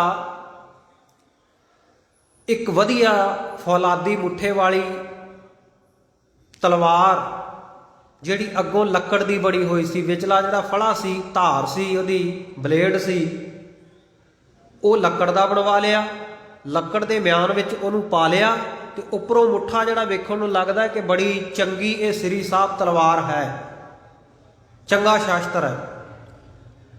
ਸੋ ਇਦਾਂ ਸਮਾਂ ਲੰਘਦਾ ਗਿਆ। ਇੱਕ ਦਿਨ ਸ਼ਿਕਾਰ ਨੂੰ ਉਹ ਗਜ਼ਨੀ ਦਾ ਅਹਿਲਕਾਰ ਗਿਆ ਤੇ ਉਹਦੇ ਨਾਲ ਇਹ ਡਿਊਟੀ ਸੀ ਸਿਕਿਉਰਿਟੀ ਗਾਰਡ ਦੀ, ਉਹਦੇ ਅੰਗ ਰੱਖਿਅਕ ਦੀ, ਭਾਈ ਤਲੋਕਾ ਜੀ ਦੀ, ਉਹ ਵੀ ਨਾਲ ਗਿਆ। ਤੇ ਇਸ ਤਰ੍ਹਾਂ ਇਸ ਤੋਂ ਪਹਿਲਾਂ ਮੈਂ ਥੋੜਾ ਜਿਹਾ ਹੋਰ ਕਲੀਅਰ ਕਰ ਦੇਵਾਂ ਕਿ ਭਾਈ ਤਲੋਕਾ ਚੰਗਾ ਸ਼ਸਤਰ ਪਹਿਲਾਂ ਪਹਿਨ ਕੇ ਰੱਖਦਾ ਸੀ। ਉਹਦੇ ਮਨ ਵਿੱਚ ਇਹ ਵਿਚਾਰ ਆਇਆ ਕਿਵੇਂ? ਪਹਿਲਾਂ ਤਾਂ ਇਹਨੇ ਸਤਿਗੁਰ ਦੇ ਇਹ ਬਚਨ ਸਰਵਣ ਕੀਤੇ ਸੀ। ਫਿਰ ਇੱਕ ਦਿਨ ਸ਼ਿਕਾਰ ਤੇ ਗਿਆ। ਉਹ ਅਹਿਲਕਾਰ ਨੇ, ਮੁਗਲ ਨੇ ਆਖਿਆ ਉਸ ਰਾਜੇ ਨੇ ਕਿ ਉਹ ਸ਼ਿਕਾਰ ਮਿਰਗ ਨਿਕਲਿਆ, ਉਹਦੇ ਪਿਛਾਂ ਭੱਜ। ਇਹ ਭਾਈ ਤਲੋਕਾ ਭੱਜਿਆ, ਬਹਾਦਰ ਬੜਾ ਸੀ, ਸੂਰਮਾ ਬੜਾ ਸੀ, ਤੇਗ ਦਾ ਧਨੀ ਸੀ। ਉਹ ਹਰਨੀ ਸੀ ਸਾਹਮਣੇ, ਇਹਨੇ ਤਲਵਾਰ ਦਾ ਵਾਰ ਕੀਤਾ। ਜੋ ਚੰਗਾ ਸ਼ਸਤਰ ਪਹਿਲਿਆਂ ਦੇ ਵਿੱਚ ਰੱਖਦਾ ਸੀ ਭਾਈ ਤਲੋਕਾ, ਤੇ ਉਹਦੇ ਨਾਲ ਹਰਨੀ ਦਾ ਪੇਟ ਚਾਕ ਹੋ ਗਿਆ, ਉੱਥੇ ਥਾਂ ਢੇਰੀ ਹੋ ਗਈ, ਤੇ ਉਹਦੇ ਪੇਟ ਦੇ ਵਿੱਚ ਦੋ ਛੋਟੇ ਛੋਟੇ ਬੱਚੇ ਵੀ ਇਹਦੀਆਂ ਅੱਖਾਂ ਦੇ ਸਾਹਮਣੇ ਤੜਫਦੇ ਹੋਏ ਚੜ੍ਹਾਈ ਕਰ ਗਏ। ਉਸ ਦਿਨ ਤੋਂ ਮਨ ਬੜਾ ਨਿਰਾਸ਼ ਹੋਇਆ। ਤਾਂ ਫੇਰ ਭਾਈ ਤਲੋਕੇ ਨੇ ਇਹ ਲੱਕੜ ਦੀ ਸ੍ਰੀ ਸਾਹਿਬ ਤਲਵਾਰ ਪਹਿਨੀ ਸੀ। ਉੱਪਰੋਂ ਮੁੱਠਾ ਵੇਖਣ ਨੂੰ ਫੌਲਾਦੀ ਤਲਵਾਰ ਦਾ ਲੱਗਦਾ ਸੀ, ਪਰ ਅੰਦਰ ਲੱਕੜ ਦੀ ਸ੍ਰੀ ਸਾਹਿਬ ਮਿਆਨ ਦੇ ਵਿੱਚ। ਤੋਂ ਕਿਸੇ ਹੋਰ ਚੁਗਲਖੋਰ ਨੇ, ਕਿਉਂਕਿ ਚੁਗਲਖੋਰਾਂ ਦਾ ਸੁਭਾਅ ਹੁੰਦਾ ਹੈ ਹਮੇਸ਼ਾ ਚੁਗਲੀ ਕਰਕੇ ਦੂਸਰਿਆਂ ਦੇ ਕੰਮ ਨੂੰ ਵਿਗਾੜਨਾ। ਇਹ ਨਹੀਂ ਕਿ ਜਿਹੜਾ ਕੋਈ ਕੰਮ ਕਰਦਾ ਹੈ ਉਹਦੇ ਨਾਲ ਸੰਬੰਧ ਹੈ, ਵੀ ਆਪਾਂ ਨੂੰ ਉਹਦੇ ਨਾਲ ਮਤਲਬ ਕੋਈ ਨਹੀਂ। ਪੰਜਾਬੀ ਦਾ ਕੋਈ ਵਿਦਵਾਨ ਕਹਿੰਦਾ ਚੁਗਲਖੋਰ ਨਾ ਚੁਗਲਿਓ ਬਾਜ ਆਉਂਦੇ, ਗੱਲ ਕਹਿੰਦਿਆਂ ਕਹਿੰਦਿਆਂ ਕਹਿ ਜਾਂਦੇ।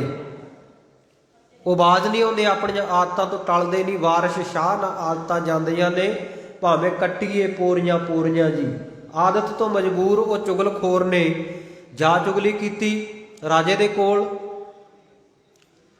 ਗਜ਼ਨੀ ਦੇ ਰਾਜੇ ਨੂੰ ਜਾ ਕੇ ਕਹਿਣ ਲੱਗਾ, ਕਹਿੰਦਾ ਤੂੰ ਆਪਣਾ ਵੱਡਾ ਅੰਗ ਰੱਖਿਅਕ ਬਣਾਈ ਫਿਰਦਾ, ਇਹਨੂੰ ਤਲੋਕੇ ਨੂੰ, ਭਾਈ ਤਲੋਕੇ ਨੂੰ, ਸਿੱਖ ਨੂੰ, ਪਰ ਇਹ ਤਾਂ ਤੇਰੇ ਨਾਲ ਜੱਗੋਂ 13ਵੀਂ ਕਰ ਰਿਹਾ, 420 ਕਰ ਰਿਹਾ, ਤੇਰੇ ਨਾਲ ਠੱਗੀ ਮਾਰ ਕੇ ਐਵੇਂ ਤਨਖਾਹ ਲਈ ਜਾਂਦਾ। ਇਹਦੇ ਕੋਲ ਤਾਂ ਸ਼ਸਤਰ ਹੈ, ਇਹਦੇ ਕੋਲ ਤਲਵਾਰ ਹੈ ਜਿਹੜੀ ਉਹ ਹੈ ਹੀ ਲੱਕੜ ਦੀ, ਤੇਰੀ ਰੱਖਿਆ ਕਿਵੇਂ ਕਰੂਗਾ ਜੇ ਕਦੇ ਲੋੜ ਪੈ ਗਈ। ਉਹ ਬਾਦਸ਼ਾਹ ਬੜਾ ਸਿਆਣਾ ਸੀ ਤੇ ਸਿੱਖ ਦੇ ਉੱਤੇ ਵਿਸ਼ਵਾਸ ਵੀ ਸੀ। ਸਿੱਖ ਦੇ ਉੱਤੇ ਹਮੇਸ਼ਾ ਪਹਿਲਿਆਂ ਤੋਂ ਹੀ ਗੁਰੂ ਕੇ ਸਿੱਖਾਂ ਦੇ ਉੱਤੇ ਇੰਨੀ ਕਿਰਪਾ ਕਿ ਲੋਕ ਯਕੀਨ ਵਿਸ਼ਵਾਸ ਕਰਦੇ ਆਏ ਆ। ਕਹਿੰਦੇ ਨੇ ਕਿ ਅੰਗਰੇਜ਼ਾਂ ਦੇ ਸਮੇਂ ਨਾ ਜੇ ਕੋਈ ਗੁਰੂ ਕਾ ਸਿੱਖ ਕਿਸੇ ਦੇ ਹੱਕ ਦੇ ਵਿੱਚ ਗਵਾਹੀ ਦੇ ਦਿੰਦਾ ਸੀ ਨਾ, ਤੇ ਉਹ ਦੂਜੀ ਗੱਲ ਨਹੀਂ ਸੀ ਪੁੱਛਦੇ, ਇੰਨਾ ਯਕੀਨ ਕਰਦੇ ਸੀ, ਉਹਦੇ ਹੱਕ ਦੇ ਵਿੱਚ ਫੈਸਲਾ ਸੁਣਾ ਦਿਆ ਕਰਦੇ ਸੀ। ਸੋ ਇਹ ਬਾਦਸ਼ਾਹ ਨੂੰ ਬੜਾ ਯਕੀਨ ਸੀ ਗੁਰੂ ਕੇ ਸਿੱਖ ਦੇ ਉੱਤੇ, ਕਿਉਂਕਿ ਪਤਾ ਸੀ ਕਿ ਇਹ ਸੱਚੇ ਗੁਰੂ ਦੇ ਸਿੱਖ ਹੈ, ਤੇ ਸੱਚੇ ਗੁਰੂ ਦੇ ਸਿੱਖ ਕਦੇ ਕਿਸੇ ਨਾਲ ਧੋਖਾ ਨਹੀਂ ਕਰਦੇ, ਫਰੇਬ ਨਹੀਂ ਕਰਦੇ, ਝੂਠ ਨਹੀਂ ਬੋਲਦੇ। ਪਰ ਫਿਰ ਵੀ ਇਹਨੇ ਉਹ ਚੁਗਲਖੋਰ ਦਾ ਸ਼ੰਕਾ ਨਿਵਰਤ ਕਰਨ ਵਾਸਤੇ ਕਹਿੰਦੇ ਕੋਈ ਗੱਲ ਨਹੀਂ, ਚੈੱਕ ਕਰ ਲਵਾਂਗੇ। ਇਹਨੇ ਇੱਕ ਤਰਕੀਬ ਸੋਚੀ, ਇੱਕ ਉਪਾਅ ਸੋਚਿਆ। ਕੀ ਕੀਤਾ? ਰਾਜ ਦਰਬਾਰ ਜਿਸ ਵੇਲੇ ਲੱਗਿਆ, ਸਾਰਿਆਂ ਨੂੰ ਕਹਿਣ ਲੱਗਾ ਕਿ ਭਾਈ ਸੂਰਮਿਆਂ ਦਾ ਕੰਮ ਹੁੰਦਾ ਸ਼ਸਤਰਾਂ ਨਾਲ ਲੈਸ ਹੋ ਕੇ ਰਹਿਣਾ, ਤੇ ਜੇ ਹਥਿਆਰ ਹੀ ਚੰਗਾ ਨਹੀਂ ਤੇ ਫੌਜੀ ਕਾਹਦਾ ਜੰਗਜੂ ਯੋਧਾ ਹੈ ਜੇ ਉਹਦੇ ਕੋਲੇ ਸ਼ਸਤਰ ਹੀ ਚੰਗਾ ਨਹੀਂ। ਤੇ ਇਸ ਕਰਕੇ ਭਾਈ ਅੱਜ ਸਾਰਿਆਂ ਦੇ ਆਪਾਂ ਸ਼ਸਤਰ ਚੈੱਕ ਕਰਨੇ ਆ।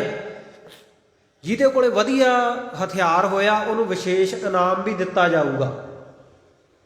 ਜਿਹਨੇ ਵਧੀਆ ਸਾਫ ਸਫਾਈ ਕਰਕੇ ਤੇ ਵਧੀਆ ਕੁਆਲਿਟੀ ਦਾ ਹਥਿਆਰ ਰੱਖਿਆ ਹੋਇਆ, ਉਹ ਤੇ ਪ੍ਰਸੰਨ ਹੋ ਕੇ ਉਹਨੂੰ ਵਿਸ਼ੇਸ਼ ਇਨਾਮ ਦਿੱਤਾ ਜਾਊਗਾ।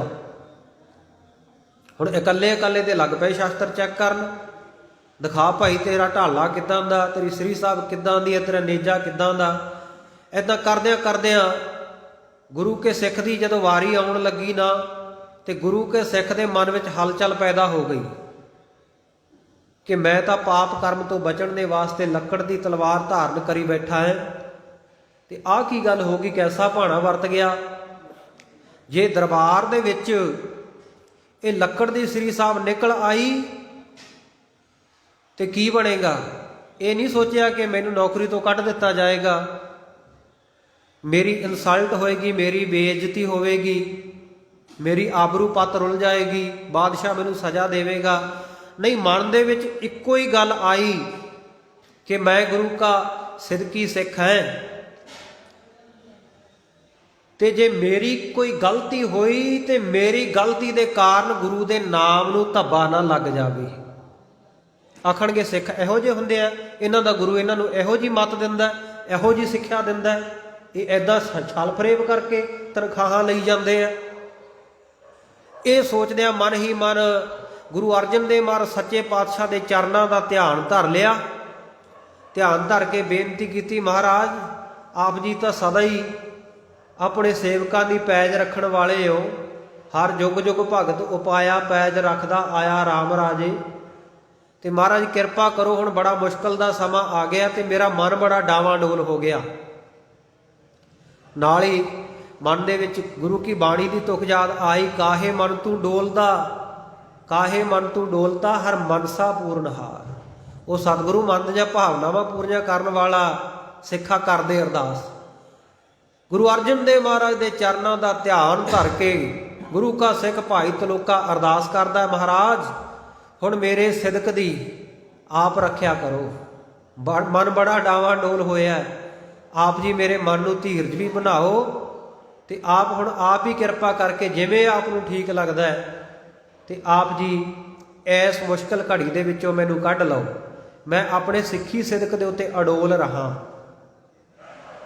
ਹੁਣ ਇੱਧਰ ਇਹਨੇ ਅਰਦਾਸ ਕੀਤੀ ਹੈ, ਉਧਰ ਚੈਕਿੰਗ ਦੀ ਵਾਰੀ ਆਉਂਦੀ ਭਾਈ ਤਲੋਕੇ ਤੇ ਆਈ।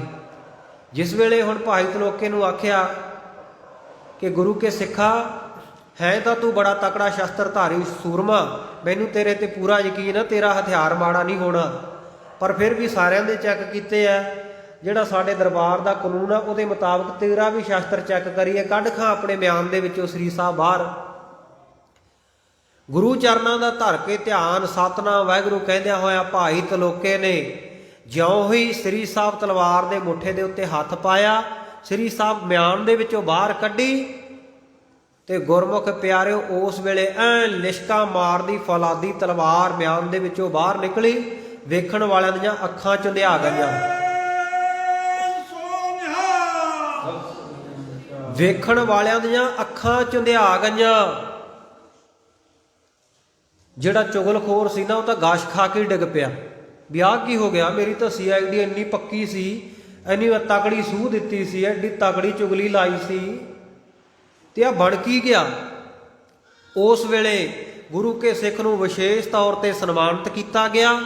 ਜਦੋਂ ਗੁਰੂ ਕਾ ਸਿੱਖ ਵਿਸ਼ੇਸ਼ ਸਨਮਾਨ ਲੈ ਰਿਹਾ ਤੇ ਉਸ ਵੇਲੇ ਵੀ ਮਨ ਦੇ ਵਿੱਚ ਇਹੋ ਹੀ ਭਾਵਨਾ ਹੈ, ਹੇ ਗੁਰੂ ਅਰਜਨ ਦੇਵ ਮਹਾਰਾਜ, ਇਹ ਮੇਰਾ ਸਨਮਾਨ ਨਹੀਂ ਹੋ ਰਿਹਾ, ਇਹ ਤੁਹਾਡੇ ਨਾਮ ਦਾ, ਤੁਹਾਡੇ ਚਰਨਾਂ ਵਿੱਚ ਕੀਤੀ ਹੋਈ ਅਰਦਾਸ ਦਾ ਸਨਮਾਨ ਹੈ। ਬੋਲੋ ਸਤਨਾਮ ਸ੍ਰੀ ਵਾਹਿਗੁਰੂ। ਸੋ ਐਦਾਂ ਜੇ ਕਦੇ ਸਿਦਕ ਡੋਲਦਾ ਹੋਵੇ ਨਾ ਭਾਈ, ਤੇ ਸਤਿਗੁਰੂ ਸੱਚੇ ਪਾਤਸ਼ਾਹ ਕਹਿੰਦੇ ਇਹ ਜਿਹੜੀ 22ਵੀਂ ਅਰਦਾਸ ਕਰੀ ਕਿ ਹੇ ਸਤਿਗੁਰੂ ਸੱਚੇ ਪਾਤਸ਼ਾਹ, ਮੇਰੇ ਸਿਦਕ ਦਾ ਰਾਖਾ ਤੂੰ ਹੈ, ਸੋ ਤੂੰ ਹੀ ਕਿਰਪਾ ਕਰ, ਮੇਰੀ ਭਗਤੀ ਜਿਹੜੀ ਹੈ ਆਪ ਜੀ ਦੇ ਚਰਨਾਂ ਦੇ ਵਿੱਚ ਪੂਰਨ ਹੋਵੇ। 23ਵੀਂ ਚੋਰੀ ਕਾ ਧੰਦਾ, ਗੁਰੂ ਰਾਖੇ ਘਰ ਧੰਦਾ। ਕਹਿੰਦੇ ਜੇਕਰ ਤੁਹਾਡੇ ਨਗਰ ਵਿੱਚ ਆਂਢ ਗੁਆਂਢ ਦੇ ਵਿੱਚ ਚੋਰੀ ਦਾ ਧੰਦਾ ਚੱਲਦਾ ਹੋਵੇ, ਚੋਰੀਆਂ ਹੋਣ ਲੱਗ ਪੈਣ, ਜਦੋਂ ਆਸ-ਪਾਸ ਆਪਣੇ ਕਿਤੇ ਵੀ ਭਾਵੇਂ ਨੇੜਲੇ ਪਿੰਡਾਂ 'ਚ ਵੀ ਚੋਰੀਆਂ ਸ਼ੁਰੂ ਹੋ ਜਾਣ, ਡਰ ਆਪਾਂ ਨੂੰ ਵੀ ਲੱਗਣ ਲੱਗ ਪੈਂਦਾ ਵੀ ਖੌਰੇ ਪਤਾ ਨਹੀਂ ਆਪਣੀ ਕਦੋਂ ਵਾਰੀ ਆ ਜਾਣੀ ਆਪਣੇ ਘਰ ਦੀ। ਤਾਂ ਗੁਰੂ ਪਿਆਰਿਓ, ਸਤਿਗੁਰੂ ਜੀ ਕਹਿੰਦੇ ਚੋਰੀ ਕਾ ਧੰਦਾ, ਜਦੋਂ ਇਸ ਤਰ੍ਹਾਂ ਚੋਰੀ ਦਾ ਧੰਦਾ ਚੱਲਦਾ ਹੋਵੇ ਤਾਂ ਉਸ ਵੇਲੇ ਗੁਰੂ ਚਰਨਾਂ ਵਿੱਚ ਅਰਦਾਸ ਕਰਨੀ ਹੈ, ਗੁਰ ਰਾਖੇ ਘਰ ਧੰਦਾ। ਹੇ ਸਤਿਗੁਰੂ ਜੀ, ਸਾਡੇ ਘਰ ਨੂੰ ਰੱਖ ਲਈ, ਸਾਡੇ ਘਰ ਨੂੰ ਬਚਾ ਲਈ, ਮੇਰੇ ਘਰ ਦੇ ਜੋ ਬਰਤਨ ਮਾਲ ਅਸਬਾਬ ਜੋ ਵੀ ਵਸਤੂਆਂ ਹਨ ਇਹ ਚੋਰੀ ਨਾ ਕਰ ਲਵੇ ਕੋਈ, ਆਪ ਜੀ ਹੀ ਕਿਰਪਾ ਕਰਿਓ। ਇਹ ਅਰਦਾਸ ਕਰਨੀ ਹੈ। 24ਵੀਂ ਰਾਜਾ ਕਾ ਮਿਲਾਪ, ਸਹਾਈ ਗੁਰ ਆਪ। ਕਹਿੰਦੇ ਜੇ ਕਦੇ ਕਿਸੇ ਰਾਜੇ ਨੂੰ ਮਿਲਣ ਜਾਣਾ ਹੋਵੇ, ਰਾਜਨੀਤਿਕ ਬੰਦੇ ਨੂੰ, ਕਿਸੇ ਅਫਸਰ ਨੂੰ, ਕਿਸੇ ਅਧਿਕਾਰੀ ਨੂੰ ਮਿਲਣ ਜਾਣਾ ਪੈ ਜਾਏ, ਕਿਸੇ ਵਿਸ਼ੇਸ਼ ਕੰਮ ਵਾਸਤੇ ਕੋਈ ਕੰਮ ਕਰਵਾਉਣਾ ਆਪਾਂ, ਕਿਉਂਕਿ ਮਿਲਣਾ ਹੀ ਪੈਂਦਾ ਨਾ ਭਾਈ, ਦੁਨੀਆ ਵਿੱਚ ਰਹਿਣਾ ਤੇ ਦੁਨਿਆਵੀ ਰਾਜਿਆਂ ਦੇ ਵੀ ਜਾਣਾ ਪੈਂਦਾ ਹੈ। ਪਰ ਸਾਰਿਆਂ ਤੋਂ ਵੱਡਾ ਰਾਜਾ ਸਾਡਾ ਰਾਜਨ ਰਾਜ ਭਾਨਨ ਭਾਨ, ਦੇਵਾਨ ਦੇਵ ਉਪਮਾ ਮਹਾਨ ਸਤਿਗੁਰੂ ਹੈ। ਪਰ ਬਾਦਸ਼ਾਹਾਂ ਦੇ ਵੀ ਜਾਣਾ ਪੈਂਦਾ ਹੈ। ਫਰਕ ਇੰਨਾ ਕਿ ਉਹ ਬਾਦਸ਼ਾਹ ਪਾਤਸ਼ਾਹ ਨੇ, ਪਰ ਇਹ ਸੱਚਾ ਪਾਤਸ਼ਾਹ ਹੈ। ਸਾਖੀ ਤੁਸੀਂ ਸੁਣੀ ਹੋਣੀ ਹੈ, ਸੱਚੇ ਪਾਤਸ਼ਾਹ ਦਾ ਤੇ ਪਾਤਸ਼ਾਹ ਦਾ ਕੀ ਫਰਕ ਹੈ। ਛੇਵੇਂ ਪਾਤਸ਼ਾਹ ਗੁਰੂ ਹਰਗੋਬਿੰਦ ਸਾਹਿਬ ਮਹਾਰਾਜ ਦੇ ਚਰਨਾਂ ਵਿੱਚ ਜਿਹੜਾ ਇੱਕ ਸਿੱਖ ਆਇਆ ਸੀ ਤੇ ਆਪਣਾ ਸਾਰਾ ਸਰਬੰਸ ਜਿਹੜਾ ਉਹਦਾ ਸਾਰੀ ਪ੍ਰੋਪਰਟੀ ਸੀ, ਜਾਇਦਾਦ ਸੀ, ਕੀ ਸੀ, ਇੱਕ ਦਾਤਰੀ ਤੇ ਇੱਕੋ ਚਾਦਰ ਪੱਲੀ ਸੀ ਜਿਹਦੇ ਵਿੱਚ ਉਹ ਘਾਹ ਖੋਤ ਕੇ ਲਿਆਉਂਦਾ ਸੀ। ਤੇ ਉਹ ਵੇਚ ਕੇ ਜਿਹੜਾ ਉਹਨੇ 1 ਟਕਾ ਸਾਰਾ ਲਿਆਂਦਾ ਸੀ, 1 ਟਕਾ ਉਹ ਲਿਆ ਕੇ ਉਹਨੇ ਗੁਰੂ ਚਰਨਾਂ ਵਿੱਚ ਦਰਸ਼ਨ ਕਰਨ ਦੀ ਸੋਚੀ। ਤੇ ਦੋਵਾਂ ਦੇ ਕੈਂਪ ਲੱਗੇ ਹੋਏ ਸਨ, ਸਤਿਗੁਰੂ ਸਾਹਿਬ ਜੀ ਦਾ ਵੀ ਔਰ ਨੇੜੇ ਬਾਦਸ਼ਾਹ ਦਾ ਵੀ ਕੈਂਪ ਲੱਗਿਆ ਹੋਇਆ ਸੀ, ਸ਼ਾਹਜਹਾਨ ਦਾ।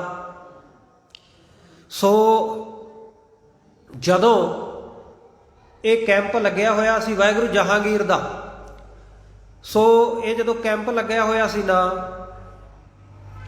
ਤਾਂ ਇਹ ਮੁਗਲ ਬਾਦਸ਼ਾਹ ਦਾ ਕੈਂਪ ਇੱਕ ਪਾਸੇ ਸਤਿਗੁਰੂ ਸਾਹਿਬ ਜੀ ਦਾ ਕੈਂਪ ਹੈ। ਤੇ ਉਹਨੇ ਆ ਕੇ ਕਿਹਾ ਕਿ ਮੈਂ ਪਾਤਸ਼ਾਹ ਦੇ ਦਰਸ਼ਨ ਕਰਨੇ ਹੈ, ਸੱਚੇ ਪਾਤਸ਼ਾਹ ਦੇ। ਤੇ ਪਹਿਰੇਦਾਰ ਨੇ ਸੋਚਿਆ ਕਿ ਗਰੀਬ ਲੱਗਦਾ ਹੈ, ਇਹਨੂੰ ਕੋਈ ਵਸਤੂ ਚਾਹੀਦੀ ਹੋਣੀ ਹੈ, ਲੋੜਵੰਦ ਹੋਣਾ ਹੈ। ਉਹਨੇ ਬਾਦਸ਼ਾਹ ਦੇ ਕੋਲ ਭੇਜ ਦਿੱਤਾ। ਜਦੋਂ ਬਾਦਸ਼ਾਹ ਦੇ ਕੋਲ ਗਿਆ, ਜਾ ਕੇ 1 ਟਕਾ ਰੱਖ ਕੇ ਮੱਥਾ ਟੇਕਿਆ ਤੇ ਸਾਹਮਣੇ ਖੜ ਕੇ ਅਰਦਾਸ ਕੀਤੀ। ਸਤਿਗੁਰ ਦੇ ਪਹਿਲਾਂ ਦਰਸ਼ਨ ਨਹੀਂ ਸਨ ਕੀਤੇ ਸਰੀਰਕ ਰੂਪ ਦੇ ਵਿੱਚ, ਪਰ ਭਾਵਨਾ ਸੀ। ਬੇਨਤੀ ਕੀਤੀ, ਹੇ ਸੱਚੇ ਪਾਤਸ਼ਾਹ ਜੀਓ, ਆਪ ਜੀ ਦੀਆਂ ਬੜੀਆਂ ਬਖਸ਼ਿਸ਼ਾਂ, ਆਪ ਜੀ ਨਾਮਦਾਨ ਦੀ ਦਾਤ ਬਖਸ਼ੋ ਤੇ ਲੋਕ ਤੇ ਪਰਲੋਕ ਵਿੱਚ ਮੇਰੀ ਰੱਖਿਆ ਕਰਨਾ।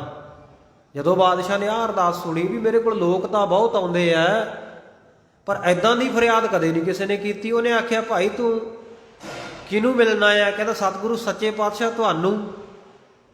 ਉਹਨੇ ਆਖਿਆ ਮੈਂ ਪਾਤਸ਼ਾਹ ਤਾਂ ਹਾਂ, ਪਰ ਜਿਸ ਸਤਿਗੁਰੂ ਸੱਚੇ ਪਾਤਸ਼ਾਹ ਦੀ ਗੱਲ ਕਰਦਾ ਨਾ, ਉਹਨਾਂ ਦਾ ਕੈਂਪ ਅਗਾਂਹ ਹੈ, ਉਹਨਾਂ ਦਾ ਟਿਕਾਣਾ ਅੱਗੇ ਹੈ।